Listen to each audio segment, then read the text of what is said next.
The Meeples and Miniatures podcast is sponsored by Two Fat Lardies, Geek Nation Tours, and the generous donations of you, the listener. Thank you to everyone for your continued support.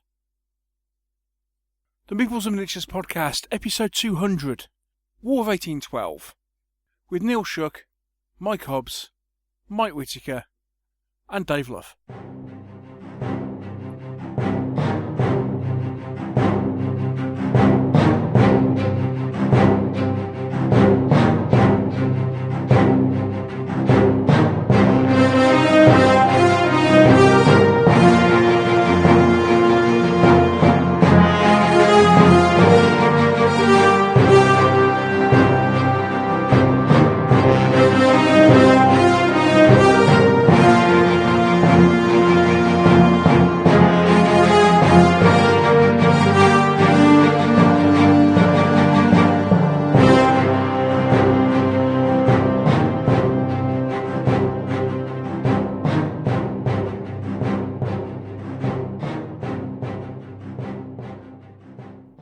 Hello and welcome to episode 200 of the Meeples and Miniatures podcast. I'm Neil Shuck and I am joined on this show by the Welsh Wizzard himself, back from Frozen Parts Foreign. Hello, Mr. Hobbs. Hello all. Have you thawed out yet? Just about. And I am also joined by the Luffmeister himself, Mr. Dave Luff. Hello, mate. Evening, chaps, evening. How you doing? You alright? Yeah. Cool. Superb. Cool. But there's one question, isn't there, on everyone's lips? What's that then, mate? Well, about Hobbsy. I mean, no trip to Reykjavik could be complete without a trip to the Phallus Museum. Which was only about 150 yards away from my hotel. Ah. What, so you went more than once then? Is that what you're trying to tell us? It's got a year's pass. Yeah. Just the once I went. Me and the wife visited on our last day, especially. Oh, you saved it, did you? It's like, no, we can't leave that to the last. And it's very interesting. I saw some of the pictures. Yes. Oh my word.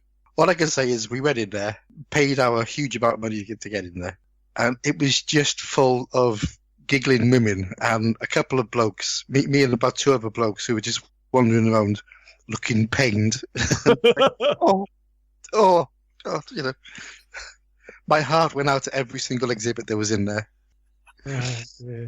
So did you make a visit to the gift shop and maybe purchase a lampshade, possibly?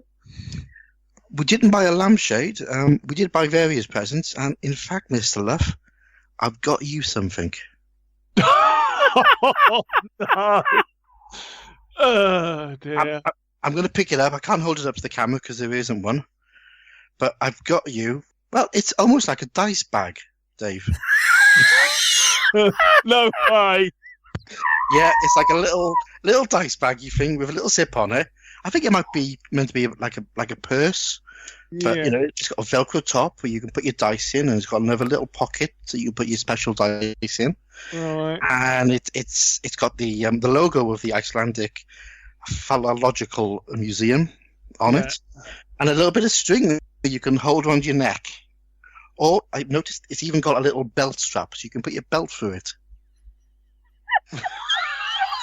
And I bought that for you, Dave, because you're a mate.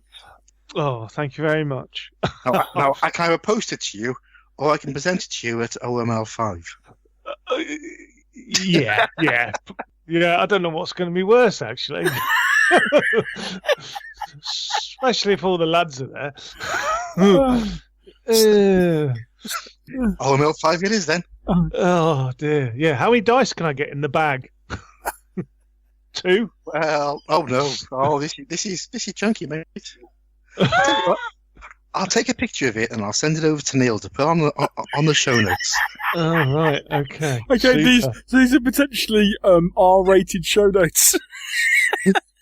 No, it's natural history. Natural history. Their logo is very tastefully done. Yeah, looks like a Tulip. Yeah, I was going to say, it looks like a tulip. Yeah. Yeah. Oh, It's like a happy little tulip. It's world famous, that museum. You can't go to Reykjavik and not go, really. No, you Was can't. it expensive to get in? It's Reykjavik. Everything in Reykjavik is expensive. Yeah, apart from actually getting there, actually. I mean, you can get some good deals to get there.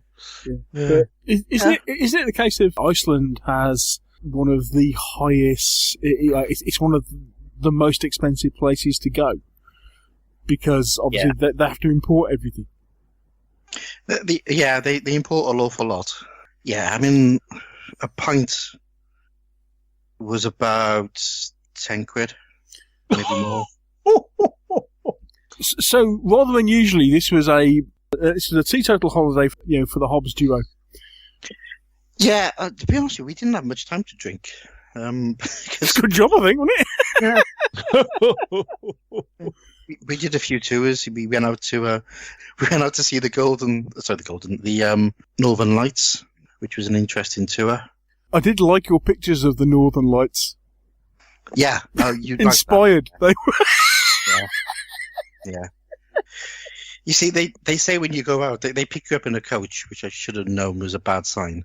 And they say, you need to have dark skies, which Iceland's got a lot of, and it needs to be quiet. And then they take you out into the countryside, and you stop at what I can only describe as like a motorway service station with 10 other coaches with lights surrounding this service station and all the coaches in there. And you get out and you stand in the car park for half an hour looking at the clouds going, I can't see a damn thing. But luckily you can go into the service station and buy yourself a coffee at about £10 a bloody cup. Because it's a motorway service station in the middle of nowhere. Yes. The term tourist trap really just kick in. But then they took us into another part where there wasn't a service station. And we did see a faint flicker of greenness in the sky, which was either the Northern Light or some bloke with a projector around the corner just shining a light into the sky. I mean, I have to ask the question, Mr. Hobbs. Did you actually enjoy yourself? Because on every picture I saw with you in it, you looked as miserable as... Sin. I loved it. I loved every minute of it. I would go back in a heartbeat.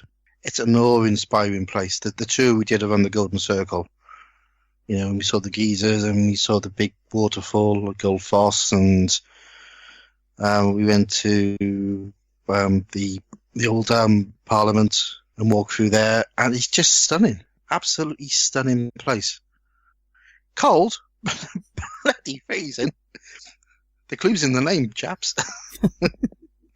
That face of me looking miserable is because of the sort of -6 wind chill. Oh, right, okay. Yeah, but no, I would go back in a heartbeat. In fact, me and the missus are thinking about maybe going over to Greenland. Ooh. Maybe later part of this year or early part of next year. It's spectacular. It really is spectacular scenery. And Reykjavik is a lovely city. People are fantastic. Really are. It's very shiny, isn't it, supposedly, and tidy and clean. Yeah, it is. We went walking, which we never do. We walked about 5 miles on the first day, just wandering around the city. Yeah. So this is the new Meeples and Miniatures Rough Guide to the World slot now, then. Yeah. Sounds like it, because obviously you're here. Later we will be joined by Mr. Whitaker, who is currently in Washington State, on the other side of the world. I bet he's in a state as well. Yeah. Well, nice to have you back, Mr. Hobbs. We missed you. But let's just bask in the fact that, this is episode 200. Oh, crikey. Now, originally thinking, a 200th episode, big celebration. But having said that, we had a celebration like a month ago or so when we hit 10 years. I'm thinking, 2 in short of time, let's just get on with it because it's business as usual, to be honest. But interestingly, on the day we're recording this, we also hit another milestone, which I thought was quite interesting, in the fact of it's the Ides of March. It's the 15th of March. Beware the Ides of March and all that. That's too brute. But today, 15th of March, we hit a total of over 800,000 downloads on the podcast. Poor deluded fools. Yeah. Yeah. It was just.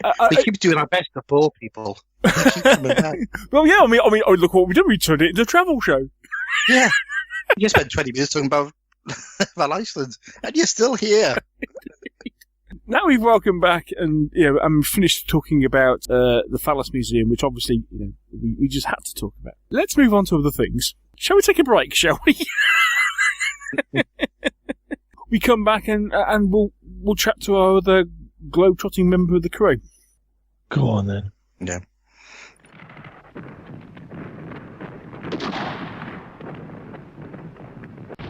I must get through to Sergeant Watson's position. Jenkins, cover me. Sir.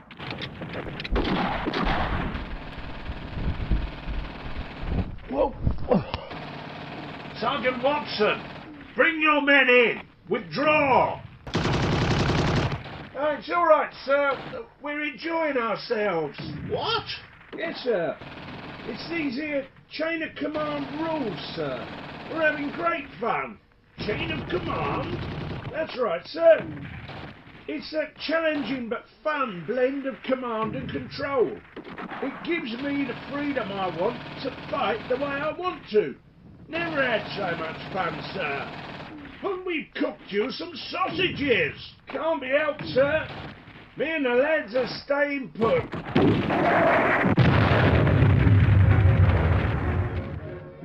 Chain of command, World War II, platoon level rules from two fat laddies. They really put you in control.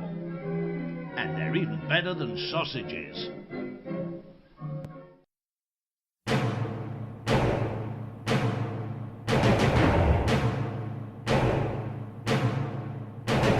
What have we been playing? What have we been buying? We might even have painted something. The Meeples and Miniatures crew reveal all.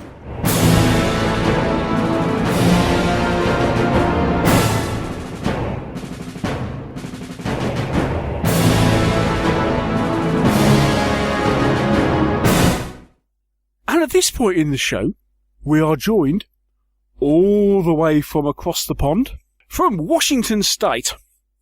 We have Mr. Mike Whitaker. Hello, mate. Hello. All right. Are you sleepless? Yeah, very much. Oh, You sound it. Yeah, the jet lag's a bit jet laggy. Hang on. What day do you think it is? I'm pretty sure it's Wednesday because we're recording. And it feels like it actually might starting to feel like middle of the afternoon, which is probably what it is. So. I thought jet lag was worse coming back the other way. Yeah, so did I, but I don't sleep on planes, which doesn't help, and the bed's very uncomfortable. What? Sorry, you're an American hotel with an uncomfortable bed? Yeah, very. Oh, right. I didn't think they existed. I thought American beds were meant to be great. Anyway, we digress. I found one. Oh, dear. We digress. So, you're over in Seattle. Have you had a chance to meet up with your... Well, usually when you're over there, you tend to usually get a chance to meet up with people and game a bit, don't you?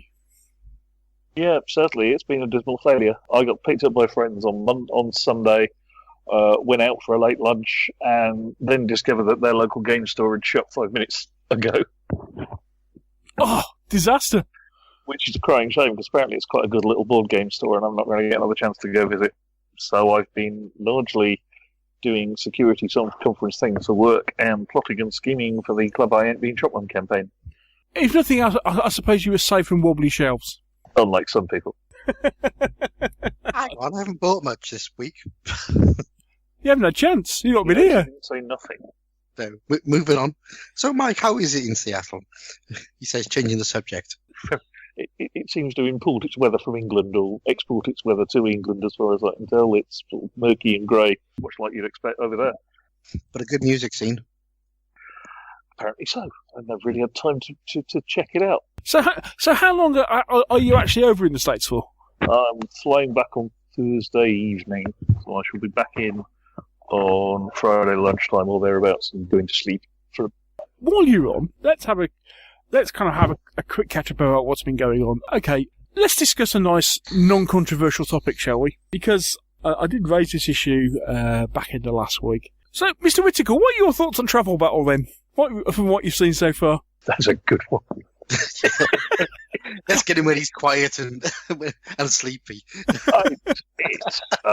What does it do that Command and Colours doesn't? Do we know? I'm asking the question, has anybody actually seen Hide Nor Hair or heard anything about what the rules do yet? No. That's what because I think it was last Saturday, wasn't it? The Perrys made put Travel Battle up for pre-order. So there's big announcements all over the gaming interweb, and lots of pictures of plastic boards and troops and molds and stuff. But not much else. I posted up because lots of people kind of went, need to pre-order this. And I think I've been infected by Dave. Oh yeah, blame me. Yeah, because I suddenly found myself in the position of, rather than immediately jumping at the shiny and going, oh, these are nice, I must order them straight away, I suddenly went, hang on a second, does this do anything different from what I already own? And that wasn't said in my voice. It is kind of my question, though. What's it good for? I'm the first person to say absolutely nothing.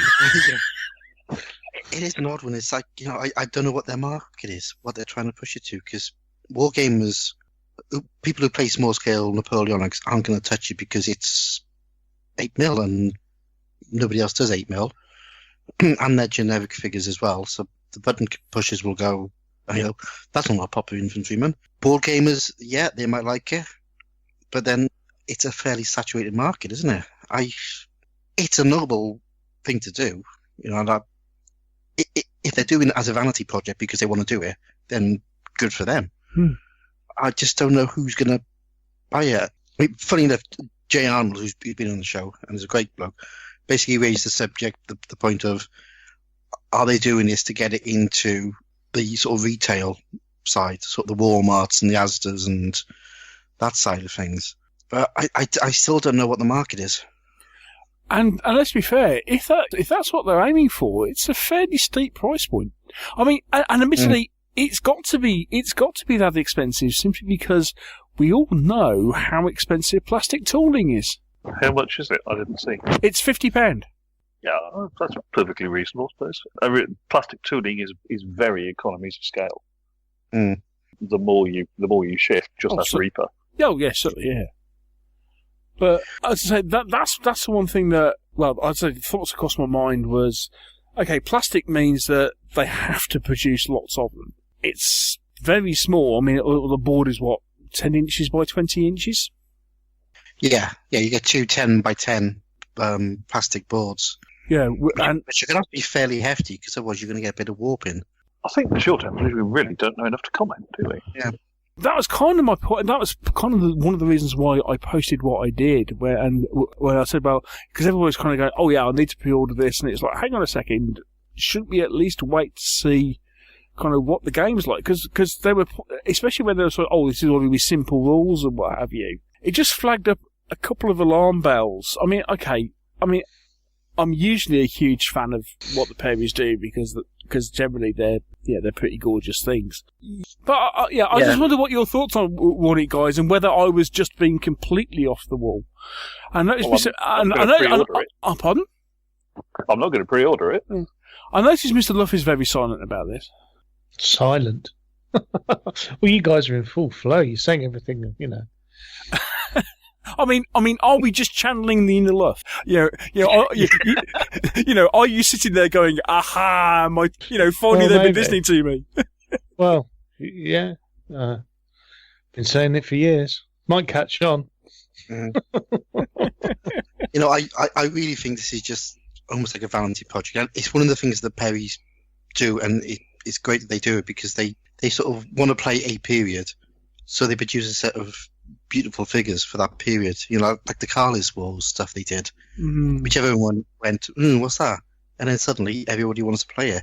But they do these great, beautiful ranges of figures for periods that they're interested in playing. And maybe this is just something that they've been wanting to do. Maybe they just want a small little game that they can take down the pub or to a caravan, if they go to caravans, or some suites in a executive 5-star hotel. Maybe it's that. I mean, they think, well, we can produce it, make it generic, just have one frame of figures, and we'll have them red and blue, and we can stick in the back of a suitcase and get it out and have a game. Maybe it's just as simple as that. And they think, well, if we like it, other people might. So maybe we are just overthinking it. Surely we can't be ever be accused of overthinking something. No way. So, other than flying to Seattle on Mr. Whitaker, what I mean, have you been up to anything gaming wise since I last spoke? proofread and I ain't been shot on scenario book from Bob Avery. Ooh, new scenario book coming out then. Just out today, as we speak. I must admit, I've missed that. He has come up with a very big campaign book for the Germans in Poland, 1939. By very big, I mean it's 215 pages. Oh my word! And about 35 scenarios. Is it another one of these pyramid campaigns? No, it's not. Oh, right. It's slightly different. You have campaign objectives. In most of the battles, they have sort of slightly.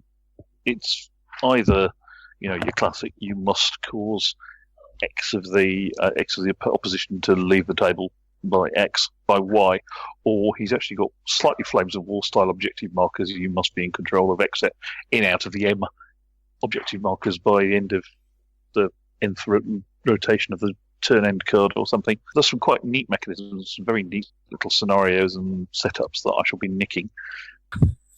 It's typical Bob Avery. It's a nice dense campaign book, lots of force lists, nice little spreadsheet at the front so you can plan your shopping, etc., etc. Even includes an armoured train. Ooh, nice. Do you think it could be adapted for Chain of Command? No, it's designed at company level. You could probably nick some of the scenarios and tweak them a bit in terms of setups and objectives, but you'd be adapting, I think, slightly more than was intended. But it's very nice. Nicking them for other Chain of Command, other I ain't been shot one periods is probably dead easy.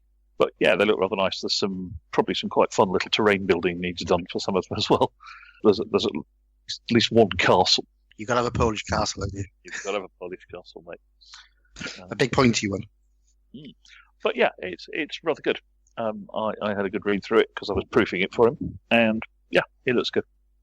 Out today for £9 and change from the usual vendor of things, Lard, as a PDF. Ooh, what's it called? It's called the September War. September War. Yes, part 1. Part 1. Oh, okay. Which implies there should be at least a part 2 coming up at some point. I thought so. My immediate reaction when I saw that it was called Part 1 was, has he actually split the book that I proofread in two? But no, this is 210 plus pages. Nice. So, Mr. Hobbs, are you looking for something else to do with your early war German army then? I've got a little early war German army. You got any cavalry? No. You need cavalry both sides. I haven't got any Poles. I've only got. I'm doing Belgians. You need Poles. You need lots of nice little tankettes. You need an armoured train. Yeah. It's all good. It is tempting. Well, you're halfway there, which is more than I am. And mine's in 20mm as well. God's own scale, as you see. Oh dear! A proper scale. And of course, because obviously, yeah, that's come out for early war because at the moment everybody else is doing desert war, aren't they? Because of the new, well, loads of people. Well, obviously, Flames of War. Was it the 4th edition box sets come out? The 4th edition is imminent if it's not already out, and they're majoring on mid-war. Yeah, and I think the box set has got Grants and Panzer IIIs in it, hasn't it? Yeah, I also note that they've just brought out that some odd little interesting infantry platoon boxes coming out in plastic, such as a Royal Engineers section, which came as quite a surprise because I could use one of those for Italy. I also should note on the subject of I've been shot one update that if you wanted the token set, they've just re-released it for £12. Oh, cool. Myself and Mr. Luff, amongst all the myriad of other projects we were talking about, at some point, I think I turned around to Dave and said, if he wanted to collect a German force, he could collect a Freakikur. Oh, am I allowed that now? Well, I thought we said that if because you were complaining about not having any Germans. Well, you mean the fact normally that you come in and then just snaffle everything, and then I'm left with nothing. What's Fallschirmjäger? No, he's already got them. I've got Fallschirmjäger. After this was the thing. I announced because he'd got everything, including Russians at the time, and so the only thing left over for me was airborne forces. So I says, yeah, but you wanted British airborne anyway, didn't you? Yeah, well, yeah, I did. But I said, okay, I'll do all the airborne forces, thinking Axis as well, and Allied. And then he goes, oh, I've just gone and bought some Fallschirmjäger. This was like a week later. Time out. Neil, have you painted the Fallschirmjäger? No. Are you ever likely to paint the Fallschirmjäger? Yes. Why don't you sell them to Dave? Because I want an elite force. Because otherwise Dave has all the elite forces, and I'm stuck with infantry. So I thought I wanted German Fallschirmjäger, because you got Panzer Grenadiers. I wanted German paratroopers because I've got like here and I'll end up with a Waffen-SS unit, whatever. It's like Fallschirmjäger were in keeping, and then at some point we ended up discussing the fact that we might get into Desert War because we're thinking if we were going to do tank on tank action, probably Western Desert is the best place to do it. Or Kursk. Do Kursk. Nice open steps. Yeah, that's a good idea. Let's do Kursk, Neil. Yeah. I can sell you some 15mm T-34s. I got loads of them. You want an army? I will sell you an army. I've sold all my 15mm T-34s and T-70s, and at one point, actually, they still might be in the shed. I had I did actually have a German Kampfgruppe and a Russian force for Kursk to do rapid fire in 20mm. God, they would have gone off by now, mate. Yeah, that's going back a bit. I think they're still in the box in the shed. And I think the battle group Desert War rules are coming out soon as well. They're due. Yeah, Battle Group Tobruk is due out at Salute, I believe, which is again. It's pretty imminent. Yeah. Yeah. And the meals for it. Yeah, and then because me and Mr. Luff were discussing our Market Laden game, I went on to the Najelwitz site. Oh, and we've just recorded an interview with Keith Armstrong from Army's Army, which we'll hear in a couple of weeks. But that was called Cold War. I know Najelwitz Model Bow has a load of Cold War scenery, for Germany and what have you. And then, so I just had a look at that and have another look at their industrial scenery, which is got this lovely factory. It's really nice. And then noticed that they've just produced a 15mm kind of Middle East scenery set, like seven buildings, walls, and various other bits and pieces. I mean, it's the classic box shapes, what have you. Well, but they're easy to produce for exactly that reason, aren't they? Yeah. So everybody does them. They are very, very nice, and they're relatively cheap. At the same time, they're also easy to scratch build, aren't they? Yeah. So, actually, Mr. Whitaker, we need to talk. I need to talk to you about doors, windows, and famos. Famos? Famos. Famos? Yeah, famos. SDKF9s. Because I made need them for our Market Laden scenario. Right, yeah. Because what did they used to... Famos, yeah. What did they used to recover tigers with? Because they couldn't use a Berg Panther, for example, because tigers were too heavy. They just used to leave them there and lay and bury them and turn them into, pillboxes. Pillboxes, yeah. Indeed. Yes. Anyway, should we let Mr. Whitaker go? Yes, because unfortunately, at this point, I'm afraid Mr. Whitaker has to, go back and work because he's in the Go back and do the thing that he's actually in Seattle for. You mean? Indeed, because obviously he's in the wrong time zone. So, Mr. Whitaker, thank you for joining us. Just to say, as you leave, happy 200. And the same to you. I think you've done more of it than I have. And we look forward to having you back in our local time zone next week. Safe journey, safe flight, mate. I may even be recovered by then. All right, guys. Cheers. Cheers. Cheers. Bye. He sounds tired. He does. He does, doesn't he? So that's what Mr. Whitaker has been flying to Seattle. What else has everybody else been up to? Go on, Dave. You tell us. Me, I've been testing out my, what was it? I suppose diopter, head visor, whatever it is. I actually nearly put it up the other week on the Meeples page on Facebook, actually, because I'm more of a Facebook person than I am a tweeter. I don't know what happened. I got delayed, and I got distracted even after I took the photo.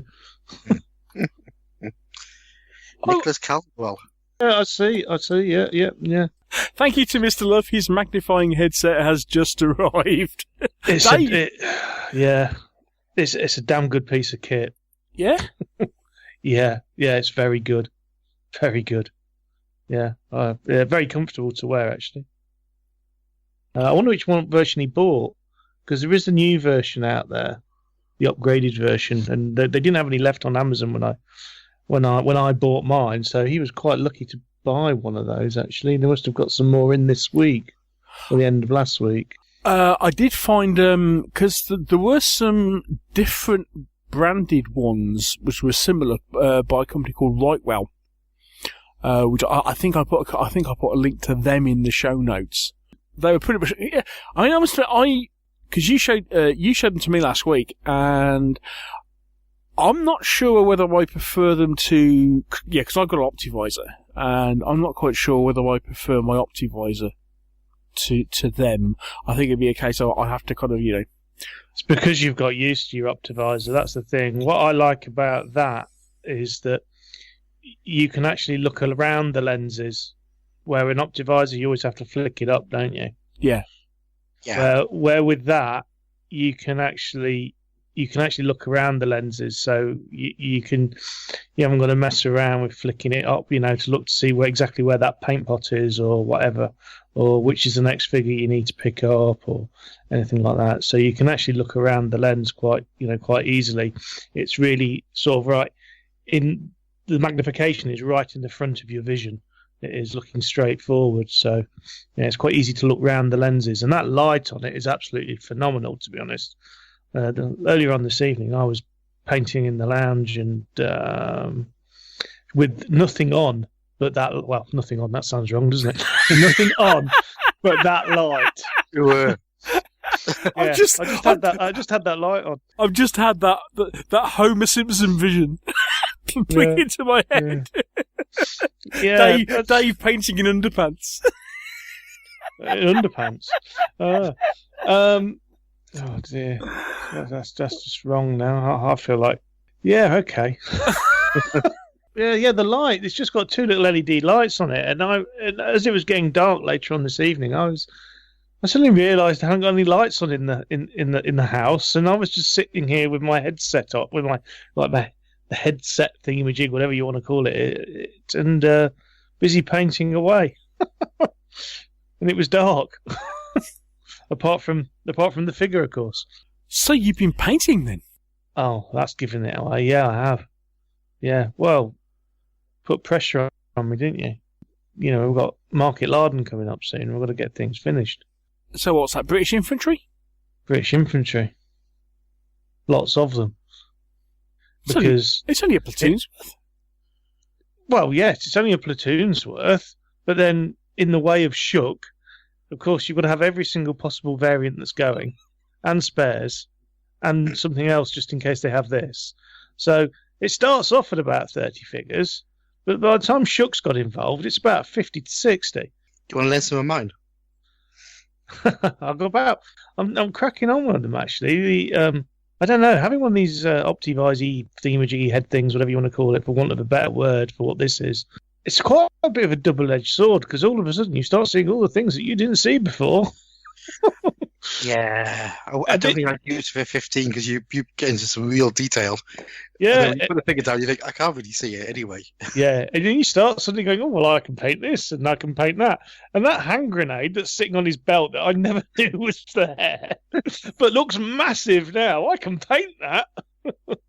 Yes, yeah, you find a happy medium, and actually, it does help with 15mm on your brush control. Yeah, I'm finding it quite useful actually. Yeah, definitely. Cool. And you've even painted, and I think you're even painting some of your vehicles. Yeah. I didn't have the magnifier when I was doing the vehicles, so that's another thing to have a go with the magnifier. But that light on the top, that was the reason I bought it, and thought, well, I'll give it a go. Yeah, definitely well worth the investment of, what was it, $15.99? I think it was. probably the best thing I've bought all year. and that's non-gaming related as well. That's just the best thing I've bought all year. Full stop. Hang on a second. Isn't it the only gaming thing you bought this year? Yeah, it's probably the only gaming thing I've bought so far this year. But actually, it's just what's what I mean. It's just the best thing I've bought out of anything I've bought. It's brilliant. Just don't take it to work, mate, because you'll be spending hours doing a door. Yeah, I did think that. I thought I could take this to work and I could start doing skirting boards with that, and it'd be like, no, don't go there, it'd be ridiculous. You're going down brush by brush by brush, down to a triple O, get that fine line. Yeah, that's right. Yeah. Oh dear, got to get out more. I'm looking on Amazon now, and it looks like the original company that was selling it aren't selling it now. There's someone else selling it now for probably less than I bought it for, but I don't know, because there's two versions out there. There's an older version, and then there's a new version with a padded nose piece, and hopefully that's the new version anyway. Yocto's Son, YOCTOSUN. Best thing I bought this year. Advertising 2 weeks in a row. Well, you got to spread the love, haven't you? When you find something that's quite as good as that, to be honest, for the money that it's going for. Yeah. And we played a game this week, and Dave didn't win. No, shocking indeed, horror. Too many other people in the mix. That's the problem. Yeah, Who came last? Pardon? Who came last? Who came last? I couldn't possibly comment. But it may well have been me, I think. Yeah, it was, wasn't it? Yeah, yeah, it was. Yeah, by a considerable large field. What do you mean? I don't think 4 points is considerable. It was quite a tight. 4 points? Yeah, it was only 4 points. It was only 4 points. I didn't score over 80. Oh, yeah. What did Rich get? About 92 or something? Yeah, but everybody else got 80, didn't they? I mean, you got 89. I got 89. I got 80. Gentlemen, shall we have some context? What were you playing? Because you haven't actually mentioned that. You had a game. 80 points. Yeah. So he got 80, 81. The guy that won it got 92. I say that's a big, large field between him and Neil. Yeah. What game? We were playing Small World from Days of Wonder, because this is one of the games that our new board game Pokemon collector, Mr. Hickman. Hello, Mr. Hickman. I say board game Pokemon collector as in, got to buy them all. Yes, he appears to have got the bug quite badly. He's definitely suffering from wobbly shelf syndrome at this point in time. And are you helping him by pointing out things that he should buy that you really want to buy but you can't afford? I may have pointed him in the direction of Relic Knights recently. I went, Dave's into anime. He likes those. Yes, blaming Dave as well. Oh, you have no shame, Mr. Shuck. No, he was simply. I had to look and went, Dave, because Mr. Hickman does like his anime. And I happened to notice that Relic Knight 2nd edition was on. And just did a, Dave, have you seen these? He rang me up today. He rang me up this afternoon. Okay, just put in context. I'm currently off work because I'm still in plaster. And he rang me up today and said, "Oi, Shuck." He says, "Thanks for that." I won't mention quite how much he spent. It was like, oh, sorry, Dave. Bad, but you are. Yeah. Sorry, Dave. It does mean that we've been playing some different board games recently, which has been nice. So yes, we got to play Small World, I do like Small World. It's a cracking. I think it's a cracking little game. I don't think I've ever played it. I mean, it's a good little game. It's okay. It's got nice pieces and all the rest of it. It's the same sort of Days of Wonder quality that you expect, really, from all the stuff that they do that we've all come to appreciate. Yeah. Yeah, I believe Mr. Hitman is currently looking at some of the expansions because obviously just the base number of combinations isn't quite enough. So I think Small World's got like 3 expansions, something like that.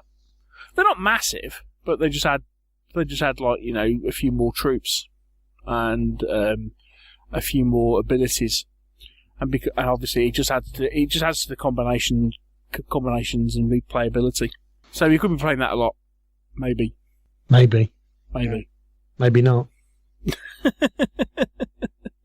So you've been painting. That's what we played. Obviously, we've ascertained that Mr. Luff hasn't bought anything. Well, I have. Bought me magnifier. Well, yeah, that was last week. Yeah, you haven't bought anything this week. No. It's more than enough, really. No. I bought something this week. Or something else arrived this week, anyway. Got another board game, mate. It's a classic. Played this a while ago. To my mind, it is one of the best cooperative games out there, and I didn't realise that it had gone out of print. And then, with the fact that we've started this little board game group, I thought, I really do need to get hold of this. So I did actually manage to get hold of a copy of Ghost Stories. Did you ever play Ghost Stories, Dave? Don't know. Can't remember. You play Taoist monks defending a village from ghosts? No, didn't. Oh, okay. I'd remember if I'd have played that. Yeah, I chased out a copy of that and managed to get hold of a copy, which I am well chuffed with that I finally got it. And then Miniature Market in the States happened to be selling the first expansion, White Moon, for like half price. So it was like $23, $24 or something like that. And looking on all the reviews, they turn around and say, if you're going to buy Ghost Stories, the first expansion is a must, because it adds so much more to the game. And you know me, I don't buy many expansions, do I, Dave? No. Got to get them all. Yeah, that should arrive like in the next couple of days. So that's what I bought. That's what I played. And other than that, I've done no painting because of my gammy wrist, but I did actually discover today that I could assemble an MDF model. So I finally put together a couple of MDF models, which I was looking to review a while ago, and I've been playing around with some video.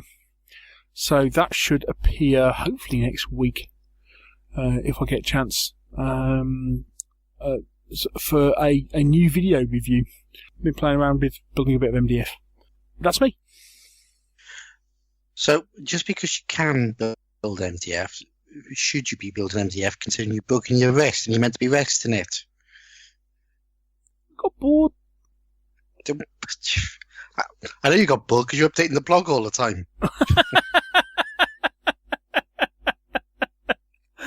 Yeah, it was one day he spent doing some stuff, trying to do a bit, and he was like, "Oh, my wrist hurts." So you've been using it? Yeah. Could be a bit of correlation here, possibly. It's Yeah, it's not been too bad this week. But I was been too bad this week. Mm. Yeah. Sit down, put your feet up, watch a bit of Holmes and the Hammer. Oh, quality daytime viewing. I managed to catch up with SSGB. That's quite a good series, actually. Is it? Is it a bit like The Man in the Castle? Oh no! I did finish watching. I watched his second season of Man in the High Castle. I finished that this week. Did you never read the Len Dayton novel, SSGB? Nope. No. I've got a recording, so don't tell me anything about it. Yeah, right. No spoilers. No spoilers. Because we will have to kill you. Okay, Yeah. It's a really good adaptation, and I'm really impressed with it. It's really good. I'm enjoying it. But I mean, the first episode has almost disappeared off iPlayer, so I suddenly thought, I better start watching this. I thought, I'd say it must be either 5 or 6 episodes from where they're up to. From where they're up to, but yeah, that's been quite cool. That's about me. So other than our previous discussion about your visit to the frozen north, have you done anything else, Mr. Hobbs, this week, or have you just been too busy? I've done a bit since we last spoke. I've had 2 games of Over the Hills. 2 games? Wow. 2 games, yes. We had a game I was off on Monday, so went down to my mate Mark, and we had a game. He's got it bad. It's very nice. I tell you what, it's a good set of rules. I'm really impressed with them. Mm. I was massively impressed with what. Hello, Mr. Jones. I was massively impressed with what Mr. Jones did. That's Mr. Rich Jones, when he tweeted "Hey, I'm playing Over the Hills," and he tweeted this picture, and he's got Commander Colours blocks. Yeah, what a genius idea! I'm looking and I go, I've got the Austrian army, I've got the Russian army, I've got the Prussians. That's brilliant.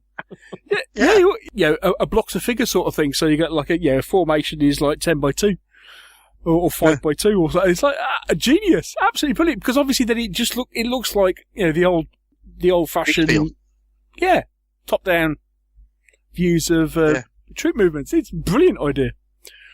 It's a great way of testing out some rules. Think of all those ancient armies I suddenly own. Yeah, already painted. Yeah. Yeah. But, I really like them. I must admit, myself and Mark have played it now twice, and both of us have said the same thing. It just works. We've started adding some of the optional rules that Adrian and Quentin put in. It just feels right. I'm going to go out on a limb and say I think I've actually found the my go-to set of Napoleonic battalion level rules. The other one I've been looking for. Because I've got sharp practice for skirmish, I've got Blucher for big stuff, and I've had something for the middle, and I think I found it. That's a scary thought. We're going to have to try, Mr. Luff. Yes. I've also bought some stuff. Really? You shock me, sir. Well, not much. It just arrived when I was away. Oh, okay. So I think I mentioned it on the last show. I bought the Total Battle Miniatures Village pack. Ooh, yeah. And that turned up, and it's lovely. So they got a couple of ranges. So they got like skirmish ranges of buildings, but they also do these big battalion in all sorts of scales. And I bought the 15mm buildings. So all the buildings are on a reduced footprint, but they're the right height for 15mm or 10mm or 6mm or whatever whichever scale you want to use. Oh, cool. And so I bought the village pack, which was 4 buildings and a village tile. So you got like what I thought would be like a resin tile that the buildings just drop onto. Mm-hmm. But the tile is like rubber, like rubberized stuff. So it's flexible. Well, like the sort of stuff I make flexible roads out of, sort of thing. Yeah. So imagine the flexible roads, but it's it's about 12 by 10, or maybe a bit smaller, with inserts for the 4 buildings to go into. And because all the buildings are either 50 by 50 or 50 by 100, you can just drop any building in there. But it also means that if you want to, say you're playing a game and you want to represent the troops who are in that build-up area, you just take the building off and you've got the recess that you can put your figures into. And it's like, there you go, that battalion is holding that part of the town. It's clever. It's very nice. Yeah. And it's nice because, you know, a lot of time when you're playing big battalion games and you want to put buildings on there, you tend to go for a smaller scale building. Yes. Just because the footprint, because I mean, I've got a 15mm Hovels Leahy Sant, which is, you know, perfect 15mm scale, but you put it in the middle of a big battle game and it just dominates the thing because it's, you know, it's huge, yeah. It's huge, yeah. Relatively speaking, yeah. Whereas this, because they've reduced on the footprint of the buildings, it sort of fools the eye a bit. So, yeah, I'm very impressed with those. So I'm going to be picking those up soon. And Pete, who runs the company, he sent me a load of info on his sort of guide for painting the buildings and what paints to use and, you know, how to do weathering effects and stuff. So that's really useful. So, yeah, it is all good. Cool. So that's Total Battle Miniatures, yeah? Total Battle Miniatures, yeah. So the village set I bought was £36. And that's 4 buildings and this big village tile. And what I didn't know is they do free postage over £40. So I put the order in, and he sent me a mail going, look, if you buy another building, you'll get free postage and a building. And I went, okay. It's a bit of a no-brainer, isn't it? What? So, yeah, like 36 quid, I buy another building, and effectively you get it for free. Pretty much, yeah. Because their postage was about 10, I think. Because it comes very well packaged, I must admit. So I thought, well, so I bought the Chateau, which is another 50 by 100 footprint one, which you can just drop into the tile. Cool. So yeah, all good stuff. Very impressed. Brilliant. And that's all I've been up to really, other than going away to frozen places. Cool. Well, in that case then, we'll take a quick break. And when we come back, we have a brand new published writer on the show in celebration of our 200th episode. So I'll just let a member of the cast change seats, and we'll be back with you shortly.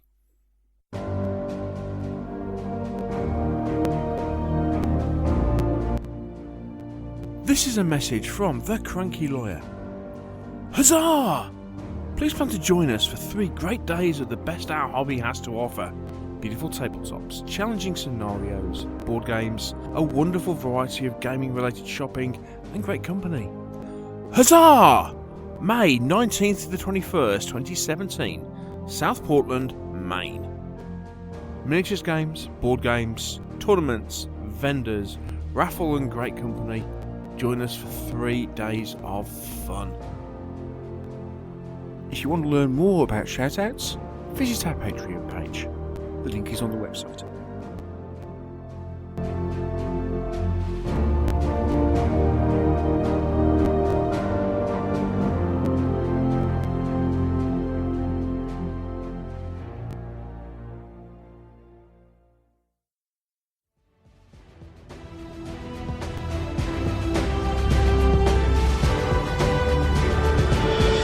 We hope that you're enjoying this episode of the Meeples and Miniatures podcast. If you are, would you like to support us? There's a couple of ways of doing so. You can become a patron of the show by supporting us on our Patreon page. There you can give regularly every time we produce a show. Alternatively, you may want to give a one-off donation, and you can do that by using PayPal.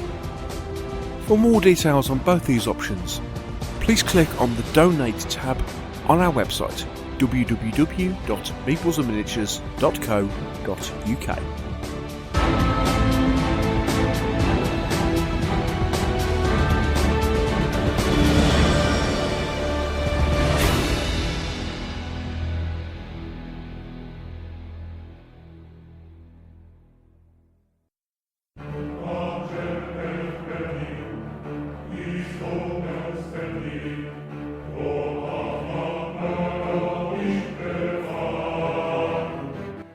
time to go into the rules. It's the Meeples and Miniatures in-depth review. We go deep. Really deep. No, I mean really, really deep.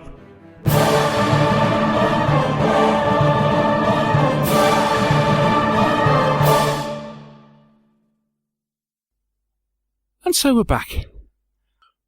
So normally on this part of the show, we'd either be reviewing a set of rules, or we'd be talking to some famous writer of rules, or maybe a figure sculptor, a game designer, and we'd have a really interesting conversation with them about what they've been up to and the latest game or the latest model they have been producing. Unfortunately, this week we couldn't get any of those to turn up, so instead we've had to resort to talking to somebody else. If you've been following the Wargames press over the last few weeks, and to be honest, if you've been listening to the show for anything like the last year or so, you may have had to have been slightly deaf or blind in order or not to see the fact that one of our happy bunch actually became a published author in the last couple of weeks. Didn't they, Mr. Hobbs? Hello, Neil. Long-time listener, first-time caller. You know what that means, don't you?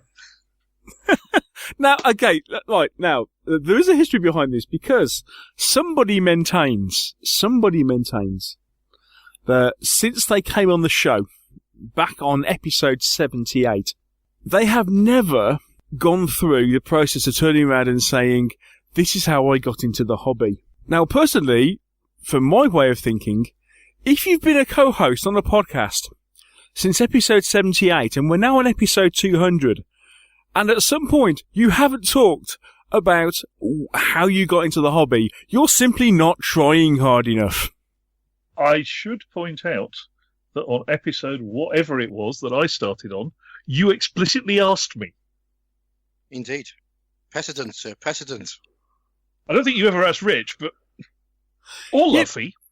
I don't know if we were actually doing that thing or that introduction for people when Mr. Jones and Mr. Hobbs first joined the programme. I think that was something that came on later. Nonetheless, I contend that we always do it for first-time guests.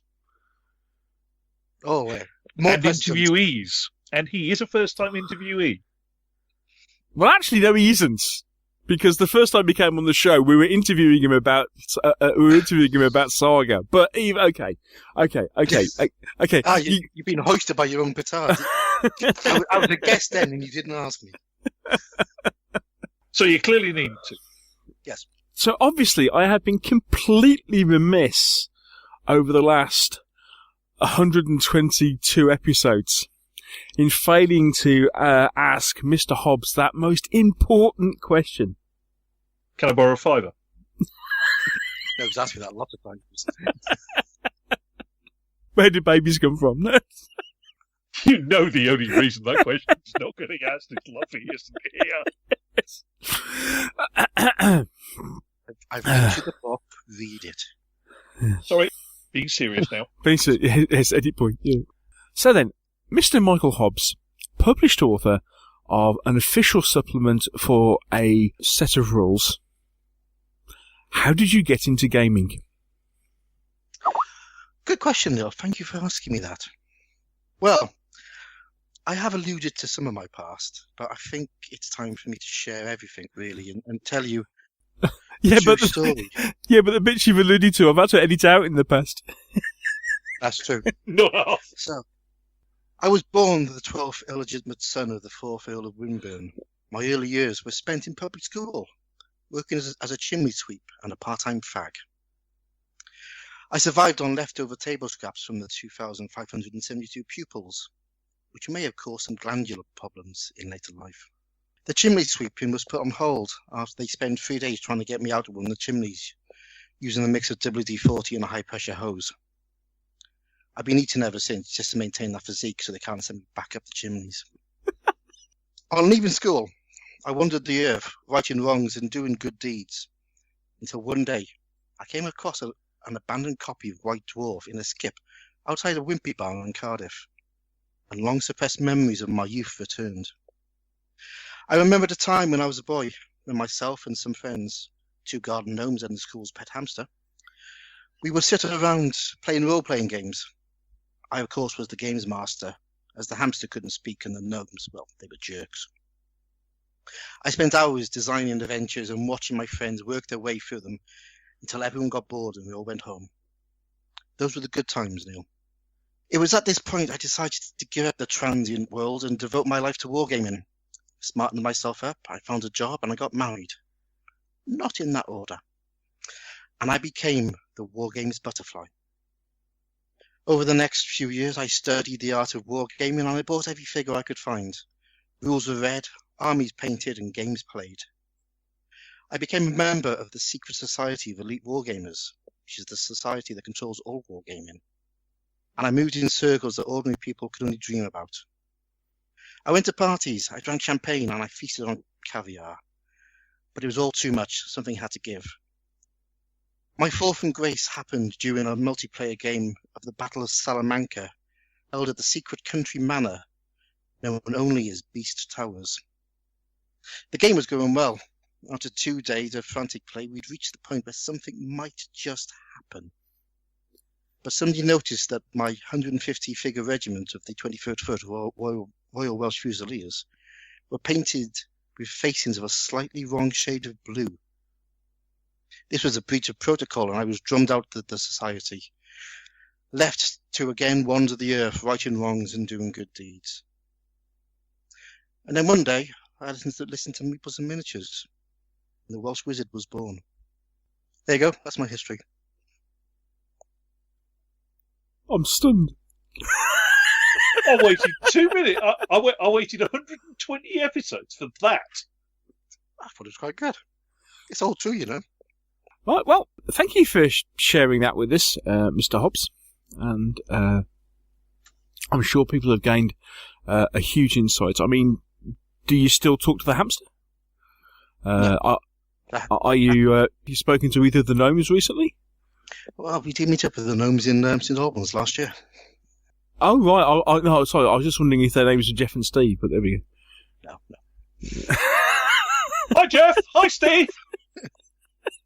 I was forgetting about the gnomes in St. Albans last... that's why that picture exists. Right. Yeah, we got the band back together. I wish you to imagine me with my face in my hands, gently. Tweet a picture, quick. Okay.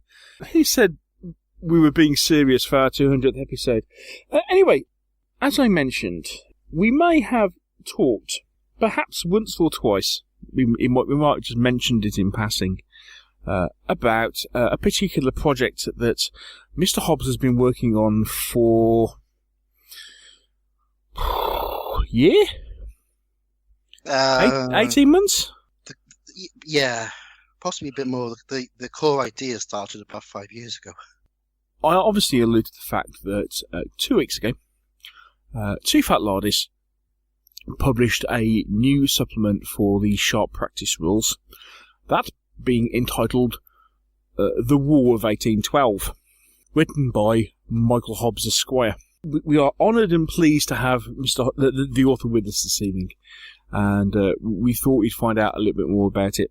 So, okay, first question, why on earth the War of 1812? Oh, good question, Neil. I thought so. It was a good question. Yeah. You should give yourself a pat on the back for that one. It sort of started when I was reenacting. I was in the group, and we were doing the 23rd Foot, actually. And as with a lot of groups who have committees, there was some politics which took place, and over one glorious weekend, the group split in half. Right. And a few of us, including the old chairman and a few of the committee members and myself, basically ended up outside of the group. We decided that we just went on our own way, and we didn't really have anything to do. You know, we just didn't know what we were going to do. We got approached by a guy called John Dart, who was the curator of the Royal Welsh Regiments Museum in Cardiff Castle, who knew our chairman, And he sort of said, look, why don't you do do the 41st Foot? It's the Welsh Regiment. Basically made us an offer we couldn't refuse, which was, if you decide to reenact it, I'll give you museum archives. You can come in and have a route around and go through all the documentation. So we thought, yeah, definitely do that. And the 41st Foot, they spent the entire Napoleonic period in Canada fighting in this thing called the War of 1812. And I literally knew nothing about it. And the more I learned, the more I just got more and more interested. And after, a few years later, I left the group. So, went back into wargaming full time. But the idea of doing the War of 1812 has always stuck with me. I've always been after a set of rules that allow me to fight it properly. Because most Napoleonic rules are based in Europe, and War of 1812 is different. It's much smaller, Yeah. The big battles have a couple of thousand aside, and lots of different troop types. And most big battle games for Napoleonic periods, allow you to fight Austerlitz and big battles like that, and it just didn't fit. So it was only originally I was going to do it for Musket and Tomahawks. Oh, okay. Because I was helping Alex Bichelle write those, and I basically put the core idea down for that, but that never came off. So last year I sat down with Rich. We'd had a game of sharp practice, and I just thought this would work. This would just fit. And Rich went, "Go on and do it." So that's why that's where my interest in the War of 1812 came from. Oh, right, okay. So, given the fact that Rich turned around and said, "Do it," where did you go from there? Yeah, so I had this idea that I wanted to write a campaign guide. That was my first idea. I thought it actually started off. I could almost do like a pint-sized campaign. Yeah. And I thought, well, what can I do as a campaign? And getting back to the 41st Foot, one of the guys over in Canada called Jim Jaworski had written a really good history of the 41st Foot. And I just thought, why don't I use that as the campaign? Why don't I just follow one regiment's path through the war and then basically drop out in certain points and have scenarios which correspond to the history? Yeah. So Jim very kindly allowed me to use his text. There's also the memoirs of Shadrach Byfield, who was a light company infantryman during the time on the 41st Foot. So I took parts of his memoirs, dropped it into Jim's history of the 41st, and I got this really nice sort of narrative, where we got sort of factual information dropped in with personal recollections from somebody who was actually there, and not an officer, and I thought, right, so I can drop out, and I picked out points where I could drop out into, but then I had to write some units for them, for the whole, to cover the 41st. And unfortunately, because they were in it from the beginning, the list of units that went in there, instead of just being a couple, it turned into basically I had to write the unit stats for pretty much all the types of units from the British Army, the Canadian Army, for the American Army, and for the First Nations. So it sort of turned into a bit more than a little pint-sized campaign. It turned into a fairly meaty little supplement. Yeah, the pint-sized campaigns are obviously of a certain size, and this thing is just a bit bigger than that, isn't it? Yeah, it's 65 pages long. So it contains a brief overview of the war. Beautifully written, by the way. I thought the person you got to write that did a stunning job of it. Yes, well done on finding such an eloquent person to write that for you. So, Mr. Hobbs, as you're well aware, because you wrote the picking thing,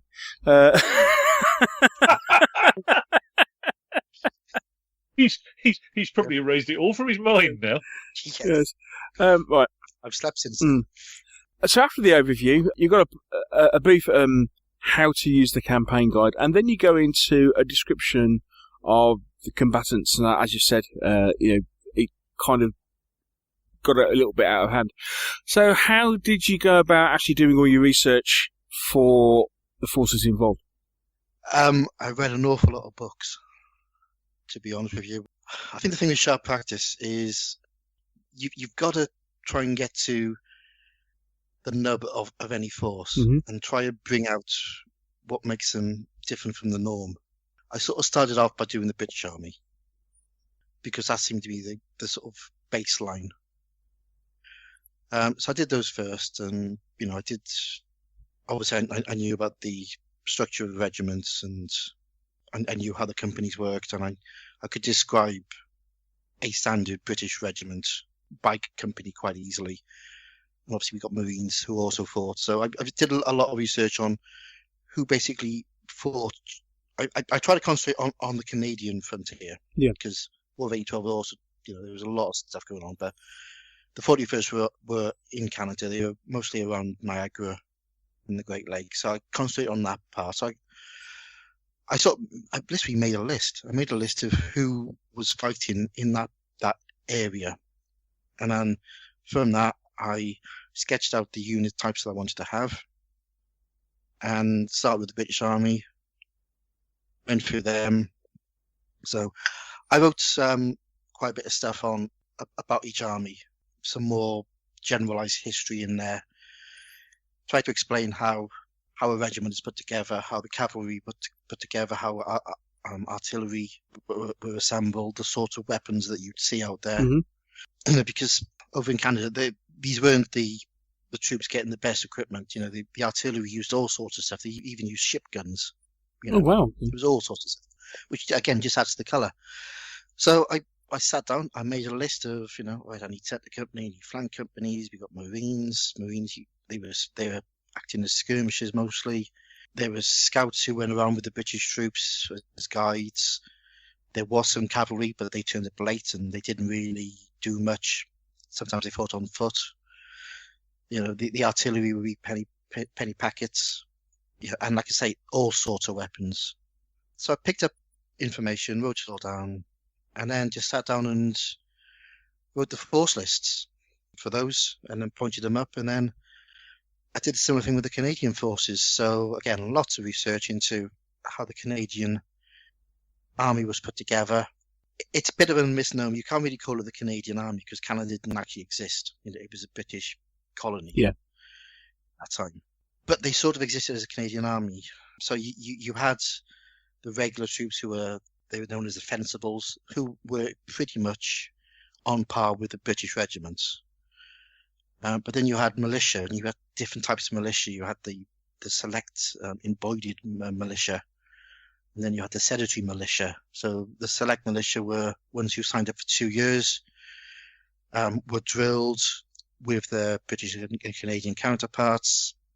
And then you had the sedentary, who were basically just local people called up in times of emergency.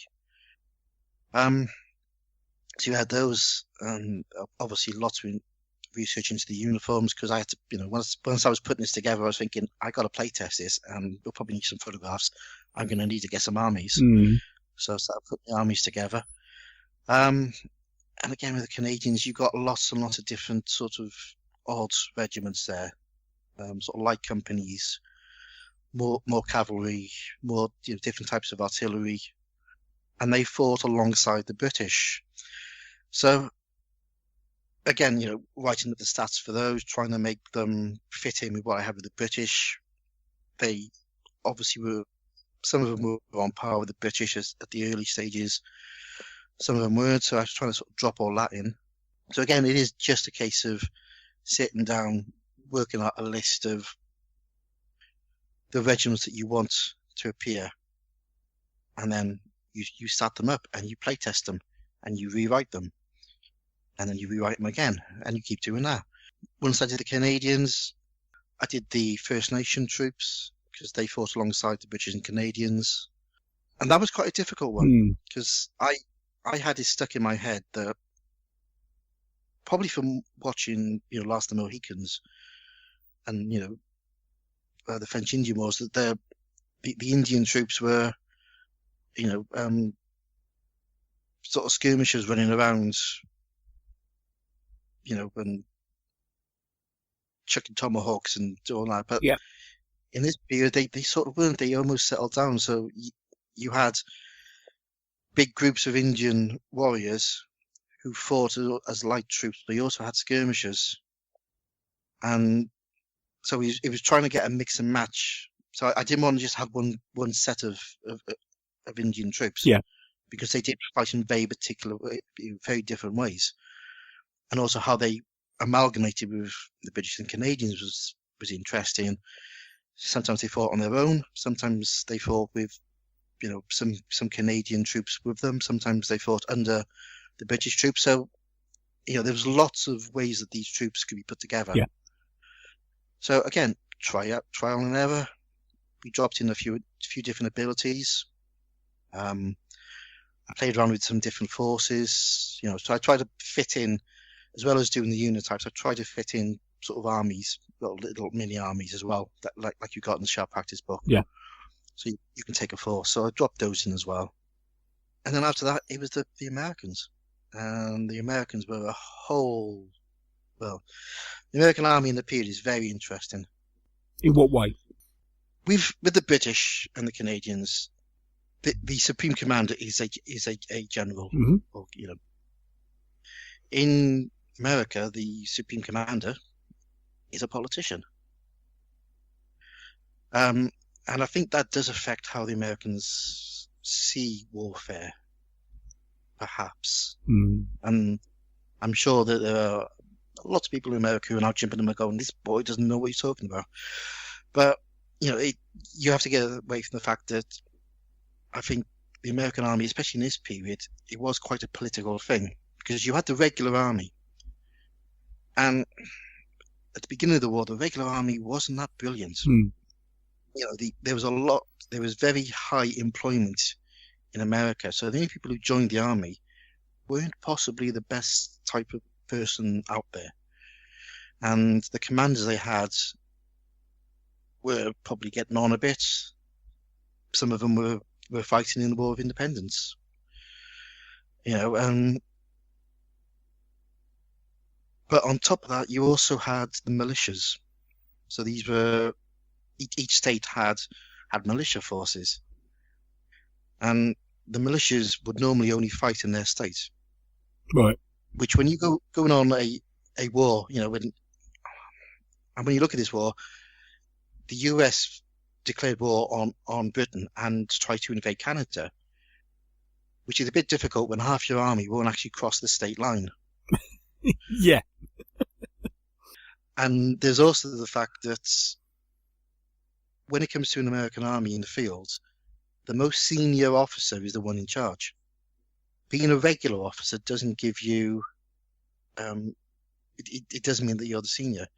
So, there were battles where you had regular officers who'd been in the army for 20 or 30 years, and they had to stand aside because some bloke who might have been a lawyer in his day job, who ran a militia and decided that he was a general, outranked them. So you had people who had very little military experience commanding armies. And that's something we had to drop in. We had to sort of try and get that sort of feeling into the army lists. Mm. I have to say that as the war went on, the American army really did improve. It improved massively. And it's quite interesting because as the American army improved, the British armies, you started getting war recruits coming over, from the 2nd battalions or people who've been on garrison duty being shipped over. So whereas the American army was in ascendance in 1814, the British army was definitely in the descendants because all the veteran troops were over in Spain. Mm. Yeah, obviously it wasn't until near the end of the war where veteran units started moving over to the States once Napoleon had been defeated. Yeah, well, that was quite interesting because in sort of 1814, America started sort of suing for peace, and they started negotiations, and the Americans were sort of stretching out a bit because they could see that they actually had the military advantage, because the troops who are now over in Canada weren't the best, and the campaigns were starting to go the Americans' way. So these peace negotiations did sort of, shall we say, they got drawn out a little bit. And then Napoleon abdicated and went off to Elba. And suddenly there's 150,000 veteran British infantry with nothing to do.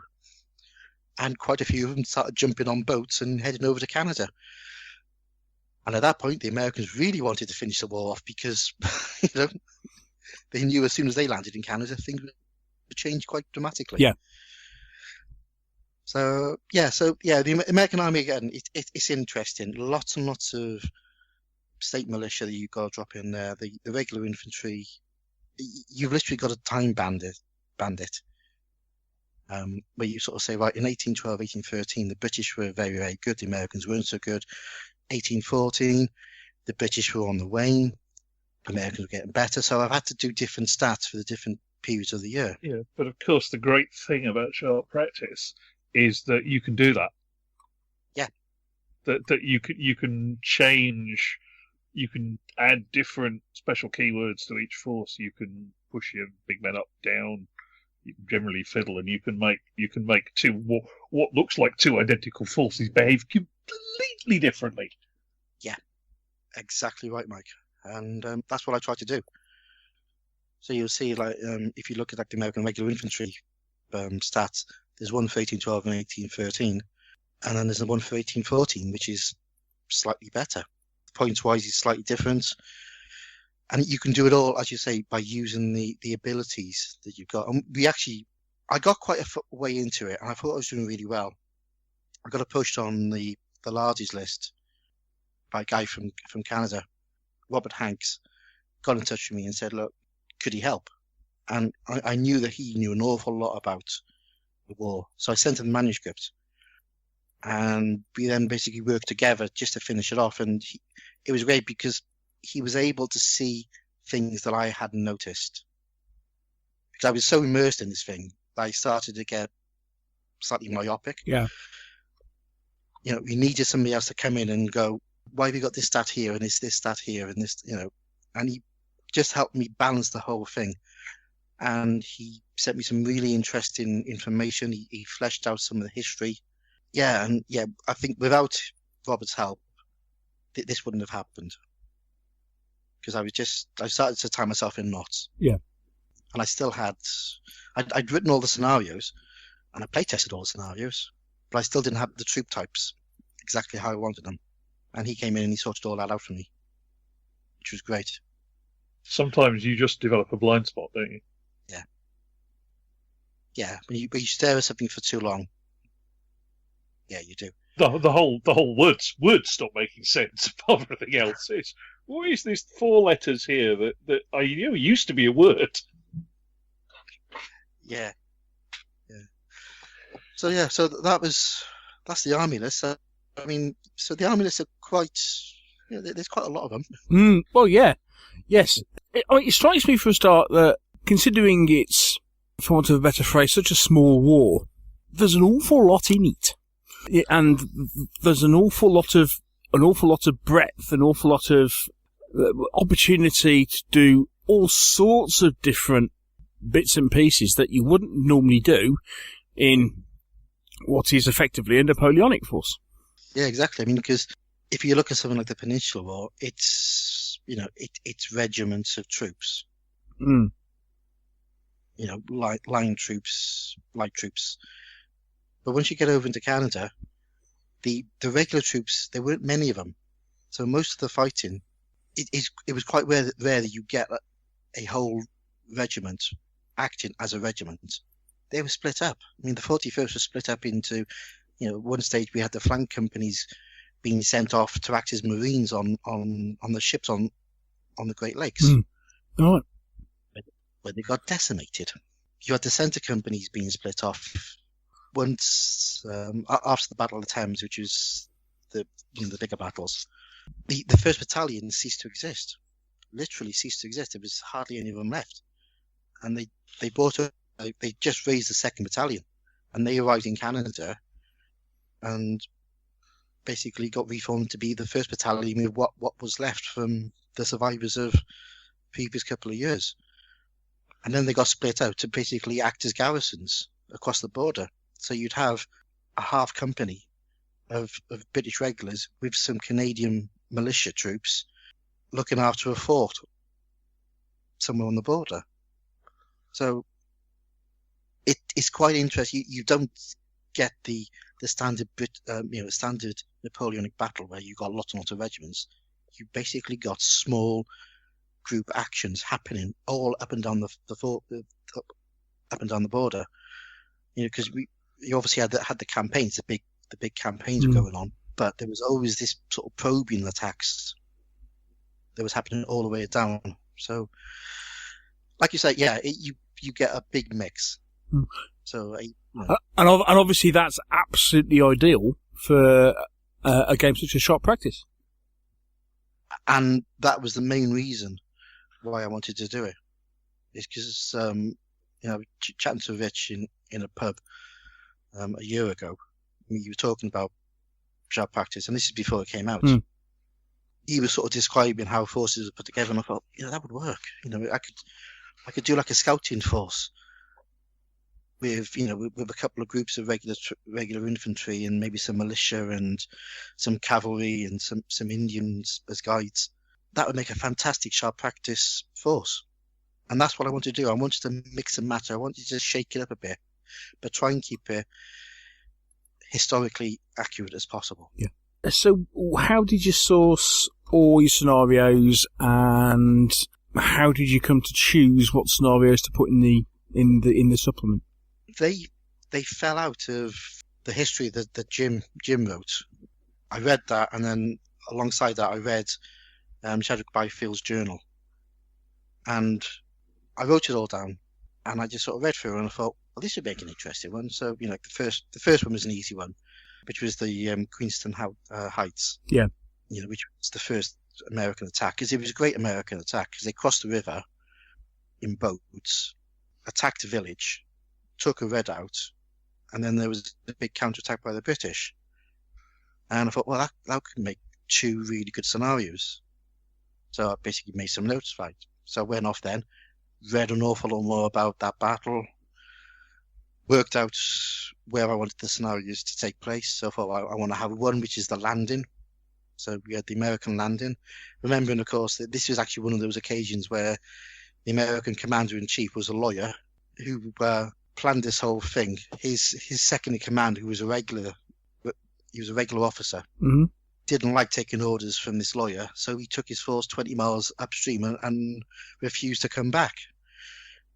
Oh, right. So you basically got this this militia general crossing the river with the militia who didn't want to cross because that meant crossing the state line. So he managed to get some regular troops. They crossed over, started to get beaten back by the British. We had cannons on either side of the river. This is all across the Niagara River. We had American cannons firing over into the village. We had the British cannons firing back at them. The American militia who didn't want to cross. You had this little beachhead. The general got shot 7 times, literally as he stepped off the boat, and survived. Oh, wow. And then you had this little group of American, they were artillerymen and Marines, who basically went down this fisherman's path and took the redoubt, the British redoubt. And luckily the British managed to spike the guns. And then they hoisted the American flag. And then suddenly the militia were like, oh, we're winning. Okay, we'll cross now. So you had this big to and fro. And then obviously a big British counterattack where General Brock was killed. And that's where the cover picture comes from. It's Brock's fall. Oh, right. So I did two scenarios. So we had the landing scenario, and then we had a scenario of the British counterattack going up. And that's literally how I did it. I just pulled out parts from the history that just seemed interesting, ones that I thought would make good scenarios. And I just sat down, sketched them out, play tested them, wrote them again, play tested them again, and away we go. So I think there's 7 different scenarios in there. And with each of the scenarios, I try to give, again, a bit more background into the battles that took place and a bit more of the background, as well as sort of, the standard sort of scenario information. So you get the map, you get the game setup. You do get forces for each scenario, so you can't just put together a standard sort of sharp practice army. I've been quite strict with, these are the forces you get. Yeah. These are the generals you get. These are the officers. So yeah, you got at Queenston, you've got the American crossing. Then you've got the counterattack up the hill to the Redouts. And then we move forward to Frenchtown, which is the Battle of the River Raisin, which took place in January 1813, which was a British attack on a badly defended American fort. We got that. Then we go to Fort Meigs, which was it's a relief column attack. So we've got an American relief column heading through some woods, and in the woods there's some Canadians and First Nations trying to stop the relief column. And what else we got? Battle of Thames. Battle of Thames is a big one. Yeah, that's the battle where the 41st battle lasted 10 minutes. Oh right, okay. Yeah, it didn't end well for them. They were strung out, badly demoralised because their commander didn't really know what was going on, and the American cavalry came in and just rolled them up. So we got one for that, and I wanted the scenario to be not just an attack and defence. So in this one, the British are pretty much going to lose. They're all starting with a lot of shock. So you got a British force which is probably going to break very, very quickly, and then you've got the Indian force to the north of the swamp, and you've got Americans coming at them from both sides. So fighting playing the American and the Indians, you've got your work cut out, because unless you can get that shock off, the Brits are going to just crumble. Yeah. So your force morale is going to fall to pieces probably on the first turn. So it's not an easy scenario, but it's an interesting one to fight. And that was pretty much the end of the 1st Battalion. Yeah. Yeah. Then we had a sort of defend a fort scenario where the British are in a fort, Americans are attacking. There's another little relief column coming through. You've got to get through. Because you had to get your fort in somewhere, didn't you? I'd have to get my fort in. Yeah. That's actually the game that we played at OML last year. Oh right, okay. It's a little bit changed.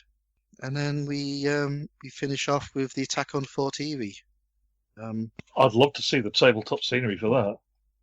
Well, when I play tested it was pretty much just cardboard.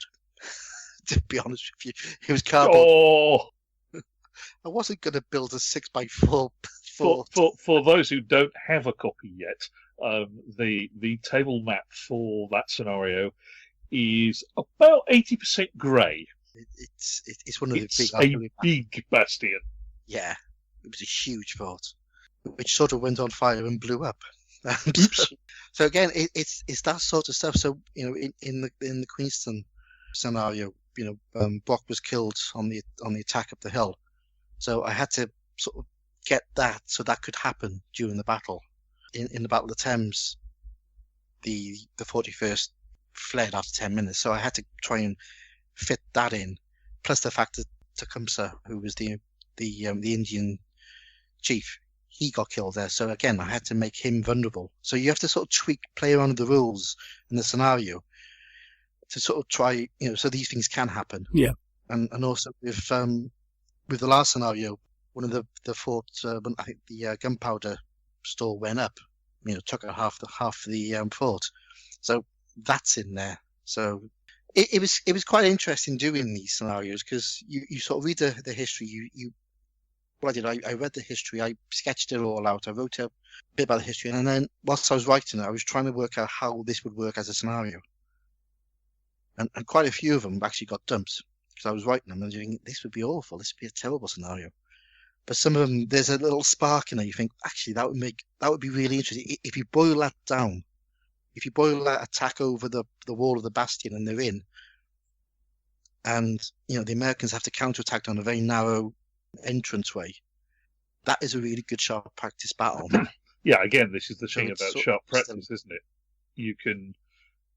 Because you can distill things down to half a dozen groups on each side, you can pick that little moment from the battle. Exactly, and that's what I try to do. So yeah, so that's the scenarios. Cool. Now, you mentioned earlier that obviously you had to playtest this, and you were saying, well, okay, in order to playtest this, I've got to get hold of some models. And you built up quite an impressive collection. We were very lucky, myself and Mr. Whitaker were very lucky to get involved in a playtest at St Albans with Mr. Hobbs and the usual Two Fat Large playtesting group, and met up with Mike and several boxes worth of colourful troops. So, How did you go about? I mean, as you've already said, it's a real mixed bag of units, and to be fair, some very interesting different uniforms. How do you go about collecting a force for this? I mean, yeah, and as somebody who doesn't really know much about the force, I mean, is there much out there as far as models in 28mm, for example, for the War of 1812? Yeah, it's getting better. The British Army is obviously easy. The majority of mine are Perrys and Victrix, because they were using, the British troops were using the standard stovepipe and white trouser uniform. Yeah, pretty much throughout. Although they did have the Belgique and the Greys a lot sooner than the Peninsular Wars. Again, this comes from my only retentive bit. The uniforms for the British Army were made in Canada, whereas the uniforms for the Peninsular War were made in London and shipped over in the bottoms of boats, which is why the uniforms in Peninsula weren't that good. Whereas the Canadian ones, they were, a lot better quality. So, yeah, British Army, nice and easy. Get some Perrys or Victrix. That'll do you. For the Canadian militia, for the Fencibles and the Select and Bowden militia, well, they use British uniforms on the whole. The Select militia, they use British uniforms, but they didn't always have the right dyes. So you found there was a few regiments of the militia who had green jackets. So they were the British pattern, but they were green dyed jackets. And things like their shackle plates may not be there, or their plumes may not be there. So for those, again, Perrys and Victrix, plastic figures, scrape off the some of the shackle plates, knock off some of the plumes, paint the jackets green, and you got you some militia. You can get, there's some good companies out there now. You've got Brigade Games, who do a nice range. They're sculpted by Hixie, so they're going to be good. Oh yeah. And then you've got Knuckle Duster. For some of my Canadian, the sort of specialised Canadian troops, like the Cadwell's Rangers and the Voltigeurs, I've used mostly Brigade for the Canadians, because they fit in quite nicely with the Perrys and the Victrix stuff. Yeah. So I use those. Some of the cavalry, again, were conversions for the Canadians, because they were sort of dragoons, but they used the tartan helmets without the plumes. It's only when you get to Americans that things get a little bit interesting, because they had three or four different types of uniforms during the war, with different types of helmets. So again, Brigade do some. They do some very nice late war Americans, and Knuckle Duster. I mean, Knuckle Duster have got an amazing range. I quite like the Knuckle Duster figures. Some people don't like them. Yeah, they have a particular sculpting style, don't they? Yeah, he does. But they're very well researched. If you use them as units, I think they look great. So, and Knuckle Duster are available through Caliver. You can get from Caliver books. Brigade games you've got to order from America, so you can get hit with a customs charge. But Brigade are pretty quick to deliver. So yeah, at least we just put it together. I just did some research. There's some really good books. There's a book, I think it's called War Game in the War of 1812, which is available through Caliver, which is well worth picking up, because it's got some great colour plates in there of the uniforms. Yeah. And it's got some pictures of reenactors out there. There's a lot of reenactors during the War of 1812 in America. So, go and have a look at their uniforms and see what you can put together. I mean, I put mine together. Like I say, most of the Brits and Canadians were a mixture of Perrys and Victrix with a little bit of cutting here and there. Yeah. I was going to say, when you start looking at the American state militia, then you get some really, really interesting uniforms, especially the cavalry, the ones that you had, Neil, that weren't very good. Oh, yes. They were fine. They just never activated. What do you mean? Of course they activated. They just didn't do a lot. They just rode around the side of the battlefield attempting an outflanking manoeuvre, looking spiffing in their nice, smart red uniforms. Typical bloody cavalry, then. Yes. Hmm. But they're even worse because some of the state cavalry were basically the sons of all the wealthy landowners who decided to try and play at being cavalrymen, so they bought their own uniforms. So they were very pretty. Absolutely useless on the battlefield, but they looked fantastic. Playing at being hussars then, sort of thing. Yeah, literally. It's and again, I'm sorry if I'm insulting any Americans, but some of your militia cavalry were a little bit pony. Some of them are fantastic. The Kentucky cavalry, absolutely amazing. But some of them, they were that good. Okay, and as far as the First Nation forces, sweeping statement here, and I'm open to be corrected. Had things moved on much from when they were fighting during the French-Indian War? Was it just simply a case of they updated, they were fighting with more modern firearms, or had much changed? I mean, you mentioned they were fighting in almost a completely different way. Yeah, they were. I'll be honest with you. Most of my First Nation troops, the ones I used for muskets and tomahawks, to be honest with you, they were the ones I had. Yeah. So I used those. Again, Brigade do a really nice range of First Nation troops, and I have picked up some of those, and they're really nice. There's another range. I think Warlord have them now. Conquest. Yeah, I think it was Conquest. Yeah. Again, they really do specialise in there. So they did fight with muskets. They were a lot more proficient with using muskets. They weren't using bow and arrows, in 1812. Hmm. They used a mixture of hunting rifles and rifles that they were issued by the British. There were some First Nations who fought on the American side as well. Not many. They didn't really fight. They more acted as guides. Yeah. But yeah, you do get a whole mixed match. I mean, I did some American sort of militiamen using some of the War Games factory American War of Independence militia troops, because they're in like the sort of bearskin, sort of trapper clothes. So we use some of those. I sort of mix and match and put all sorts of things together. Right, so basically we now have an overview of the war in itself. We've got all the units involved. You told us where to go to buy our troops and put everything together. Now, obviously, from this particular supplement, as you say, you concentrated on the scenarios following the 41st Foot. However, obviously, sharp practice is bigger than that, and especially now with Dawns and Departures. There's a lot more scope to do, an awful lot more around the war. So obviously, you can use this supplement, Dawns and Departures, alongside the core rules to really build a full campaign outside of the scenarios you've actually produced, can't you? Yeah. Again, that was one of the things I wanted to do. I wanted, even though I wanted to concentrate on the 41st, because they were in Canada, in Canada throughout the whole war, and they fought all the way across the Niagara and the Great Lakes. It meant I was bringing in so many different types of troops. Yeah. And I wanted this to almost be a step off, shall we say. So I put in their sort of force list that you can use. And the reason why it's taken quite a while to come out is because Rich wanted to get Dawn and Departures out first. Right, okay.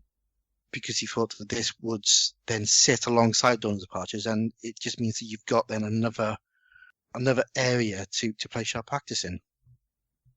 So yeah, that's always been the aim, was to not just do something that just concentrate on one particular campaign and forget about the rest.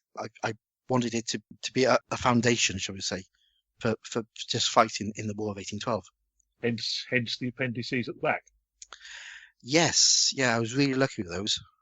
In what way? I didn't have to write them. So who's the guilty party?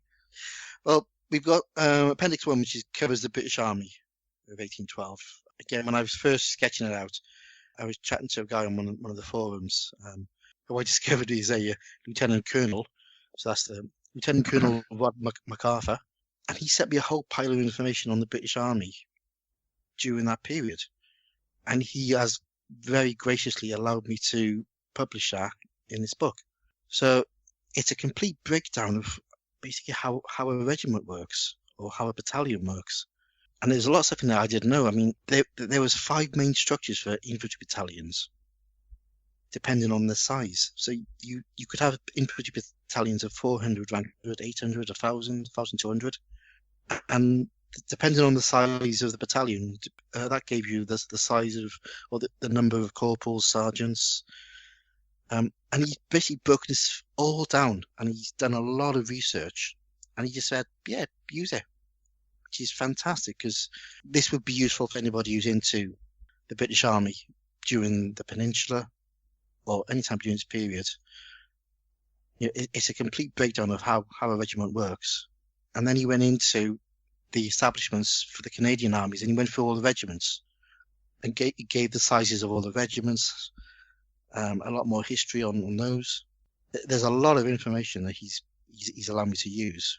It's quite amusing seeing a couple of the names pop up again in the audiobook I was listening to over the last few weeks with the Canadians in Italy.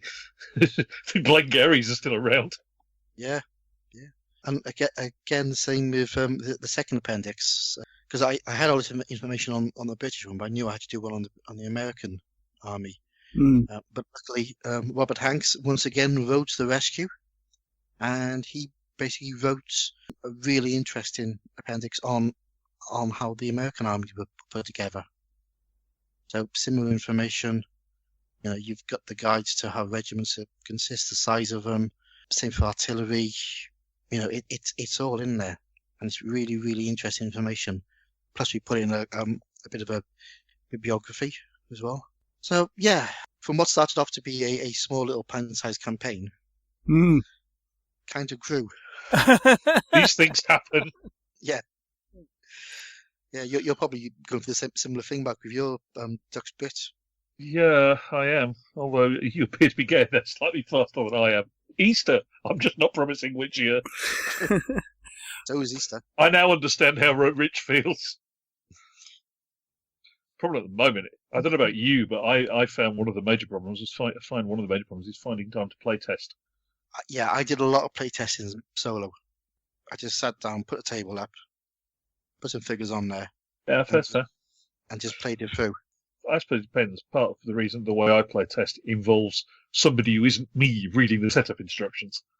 Yeah, I did give all the setup instructions. I mean, they all went past Rich anyway. But I did, you know, I got my mate to play test, and I basically sort of gave them the scenario and said, does this make sense? Could you play this? And they were like, yeah, or no, and I changed it. Great advantage with the Duxbury stuff is Andy Hawes is an English teacher, so I've got a leg to stand on if I get it wrong. Okay, so, Mr. Hobbs, having done it once, would you do it again? I don't know. Probably not. Because let's face it. One thing a lot of people may not know about Mike is that he's one of the unsung heroes of wargaming. Mike gets involved in all sorts of projects. Has an awful lot of input into various different bits and pieces as a playtester and proofreader and those other bits and pieces. You know, so whilst this is the first set of rules he's been involved with as an author.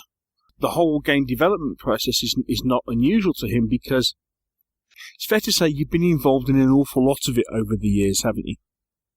Yeah. Come on. Modesty aside, because I know you don't like talking about it a lot, but seriously, I mean, you've done an awful lot of this.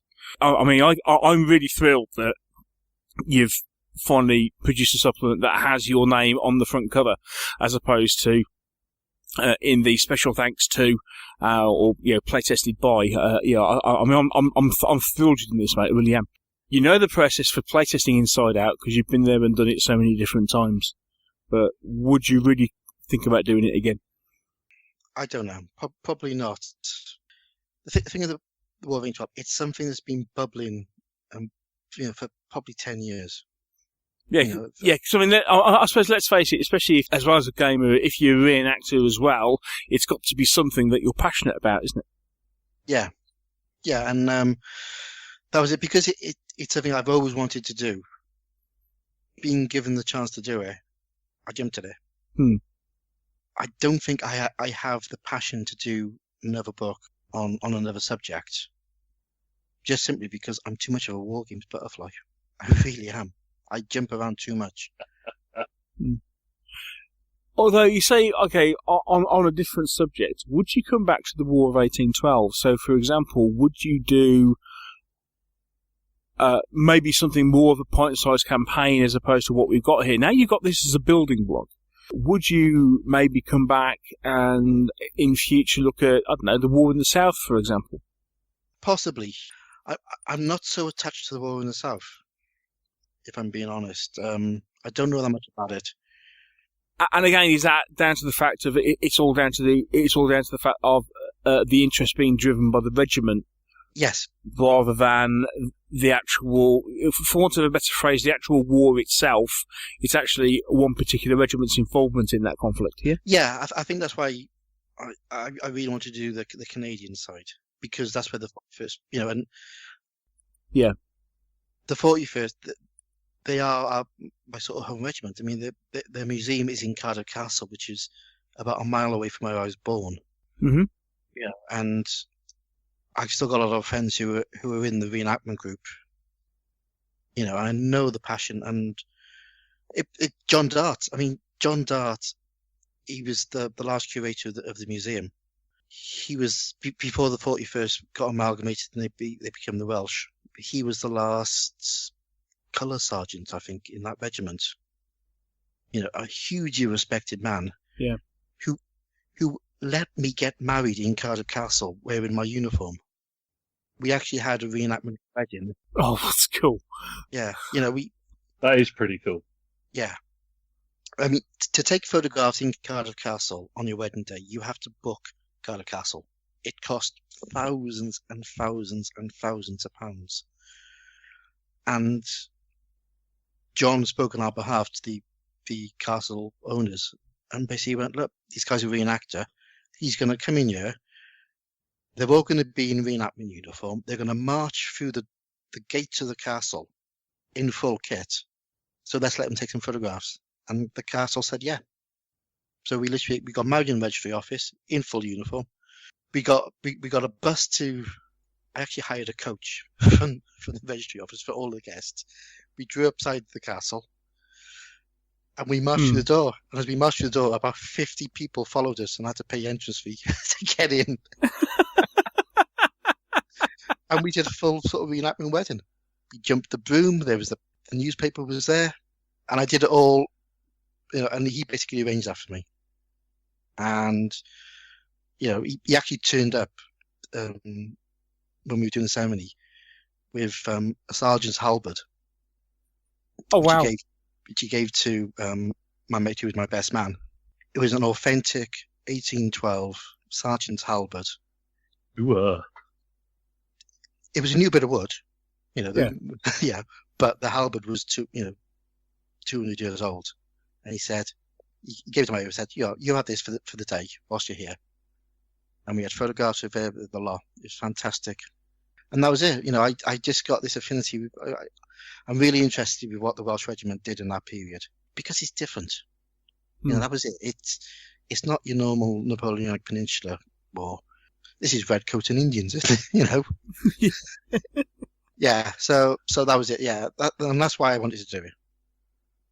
I wanted to just point out that this is what one regiment went through. So would I do it again? I don't know. I might do a little pan-sized campaign if I feel the need, but I'm kind of spent on it, to be honest with you. I've invested a lot of time and energy in it. So maybe I'll have a break and I'll come back to it in 6 months or a year's time. I don't think I actually got to use those gorgeous figures again. Oh, yeah. Well, luckily the British are going to be using it in the peninsula. Won't they have the wrong shoulder flashes and stuff on facings on them? Oh, I'm sure I can find the red-faced regiment. I'll just pretend. Oh, the horror! The horror, I know. No, I'll probably will go back to it. It does appeal to me all the time. I really enjoyed all the playtesting we did. It was nice to see. I mean, nice to see your guys' faces when you were playing. Oh, we had a whale of a time. Hell yeah. Yeah. We were on opposite sides, obviously. But That's a bit. yes, but no, we had a whale of a time. No, I really enjoyed it. Because I mean, for me as well, that was my. I suppose that was. I mean, that was my. I think that was only my second game of shot practice. Yeah, because obviously we played each other. The first time it was out on the road, and then, but yeah, that was the second time I played. So, but yeah, it was. It was really cool, and it was a real. It was an eye opener to the various different things you could do with the system. Yeah, and blooming good fun. Yeah, and it just goes to show what you can do with sharp practice. It's such a. It takes being tweaked and prodded really well, and it just fits.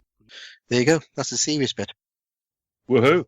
So then, Mr. Hobbs, where can one get hold of this wonderful tome that you have been telling us about?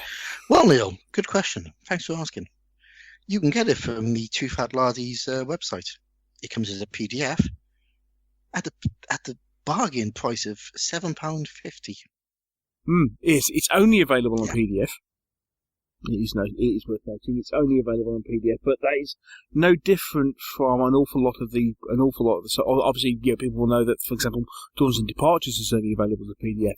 It's a standard. It's a standard thing that Rich is doing. I mean, obviously, I think we asked him about that last time on the show when we were talking about it. £7.50 for as you've obviously heard, something that is of a great passion to Mike. It's a great supplement. Mike's passion does come through in as you go through it. As you've heard, he's obviously put an awful lot of hard work into this, and it really does show. It is, as you had said, highly recommended, well worth a look, and we're not saying that just because he's our mate. Seriously, guys, it is really good. And of course, the other beauty is it's shot practice, which means that your investment in figures to actually play it, do it justice, compared to say Black Powder or something similar, is not going to break the bank. Indeed not.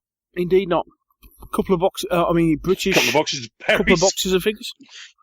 Couple of boxes of Periods and Victrix. Obviously, you've heard, if you're playing Americans, a little bit more because you're looking at buying an awful lot of metals. But at the same time, trade off. You don't have to assemble the metals. Yeah, I mean, to give you an idea, right? If we pull out one of the infantry forces that are in the group in the book, standard American infantry force 1814. You need 4 leaders. You want 3 groups of 8 regular infantry. So what's that? 24 figures. 2 groups of 12 flank company, 12 figures. That's 36 in total. That's nearly that's a box, isn't it? Yep. And then 1 group of 10 US volunteers in line, which are militia. Bunch of plastics. Bunch of metals, or alternatively convert some plastics. Yep. And that gives you, a nice size force, and then you can add that, if you want, a couple more groups of infantry, maybe drop in a group of cavalry, if you want, maybe a small infantry gun. And the great thing about those, of course, is that adding a support is 2 blisters, maybe? Yeah. You can add a support on a whim for this month's loose change that's rattling around in the pocket. Pretty much. Yeah, exactly. It does grow. I mean, mine's grown quite a bit. Yeah, but this is you. I painted some myself. It didn't all go to Gareth to be painted. Didn't all go together. That's impressive in itself. Yeah, considering your normal stance on painting Napoleonic infantry. Yeah, I don't do it. No, Gareth can do that. Yeah. It was quite funny because I was sending it all off to Gareth to be painted. And I sat there, I had the Canadian militia. So I had 20 figures. And I just thought, I wonder if I could paint them. Oh, I remember your blog posts on this. And it all started off, this is great. And was it about halfway through you suddenly went, now I remember why I don't paint Napoleonic figures. Now I remember why I paint Gareth. Yeah. All I can say is God bless Games Workshop known oil wash. Yeah, that just makes doing crossbows so much easier. You just paint them white. Tidy up the colours. Someone said talent in a bottle. Just water it down with a little bit of medium. Yeah. What was that? Paint it white and then just go wash. Yeah, I liked down the black wash with medium, and you just put it over the belt, and it settles between the belt and the uniform nicely, so it hides all of your brushes that you've missed. So army paint just shades it nicely. Army paint a soft tone will probably do almost exactly the same thing. It's a little bit harsh, the soft tone. It's got a little bit brown in it. You want something... Well, they've actually started doing...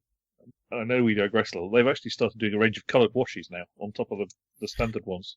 They have. They're very good. But, yeah, just a very, very... I use non-oil, watered down, so 2-to-1, medium to non-oil. So it's almost like a very, very... It's almost like a filter wash, but it just works. Just gives you a little bit of shading. So there you go. There you go. That's how to paint cross belts. And you only need 30 of them.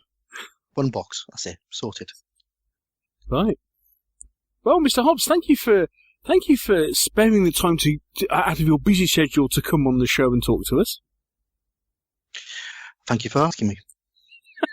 We know you could have been doing something else, like interviewing a different guest on the podcast. So we do appreciate your time. Yeah.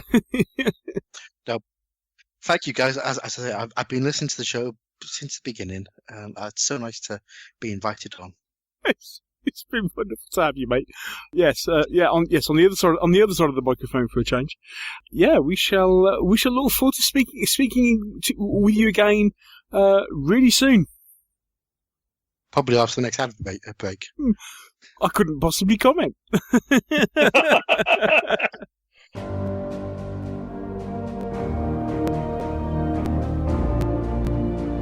This is a message from Dean Clark, and he'd like to give a shout out to Graham Black of GMB Designs, the best 28mm flags on the market.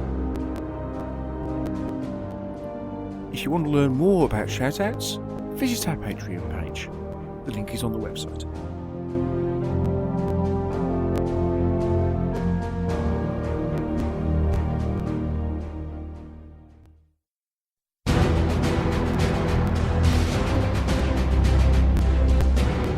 We always love to hear from you, our listeners.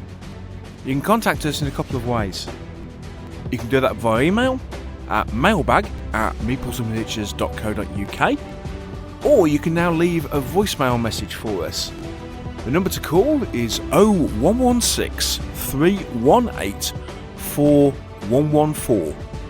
Please note, call charges may apply.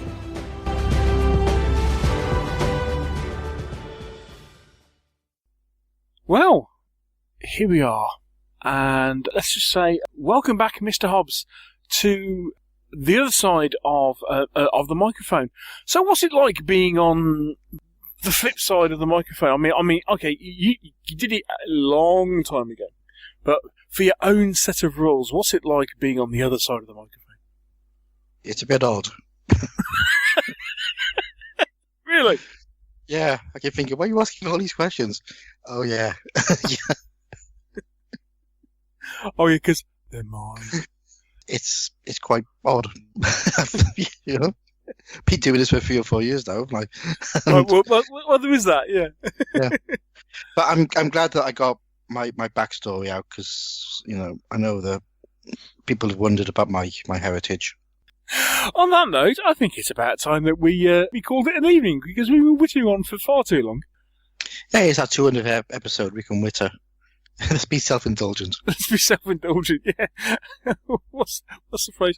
Why change a habit of a lifetime? Yeah. At this point, I think we have to say thank you once again to everybody who's downloaded the show over the years and has listened. Oh yeah, I mean, episode 200, wow. Some people may say, well, you're cheating now because it's speeding up because you're doing it every week, but even so, yeah. We can slow down if you want. Yeah, because... Yeah, no, thank you so much, everybody who's been with us. I know there are more than a few people who have been with us since episode 1.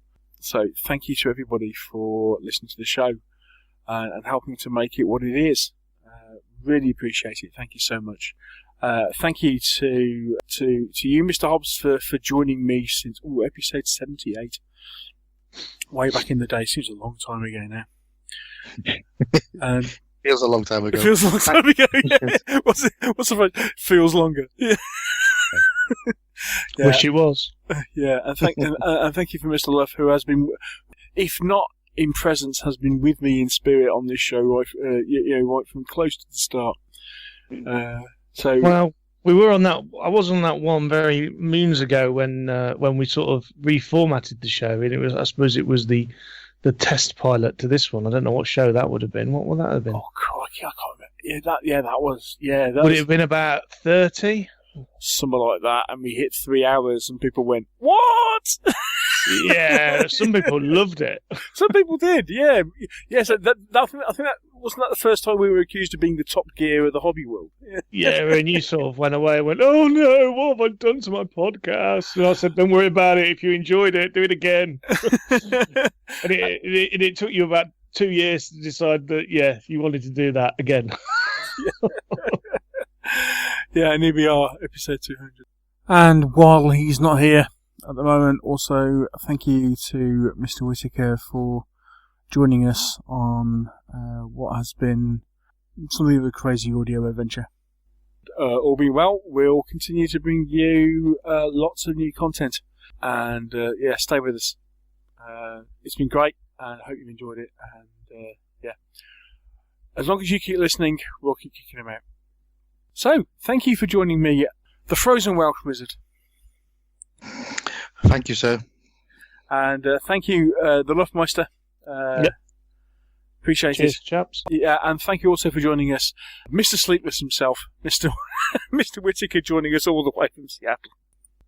And we shall speak to you once again next week. Bye.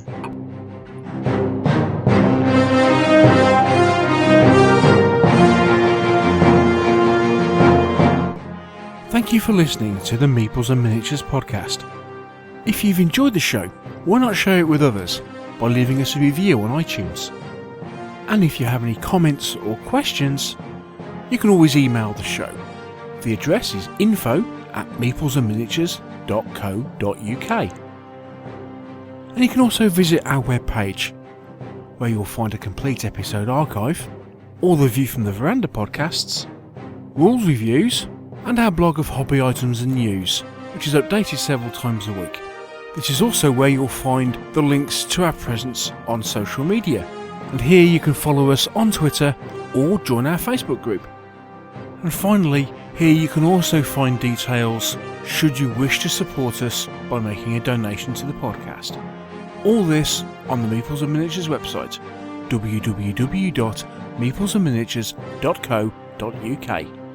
The Meeples and Miniatures podcast is licensed under a Creative Commons Attribution, Non-Commercial, No Derivatives 3.0 Unported license. Thanks again for listening, and we'll see you in a couple of weeks.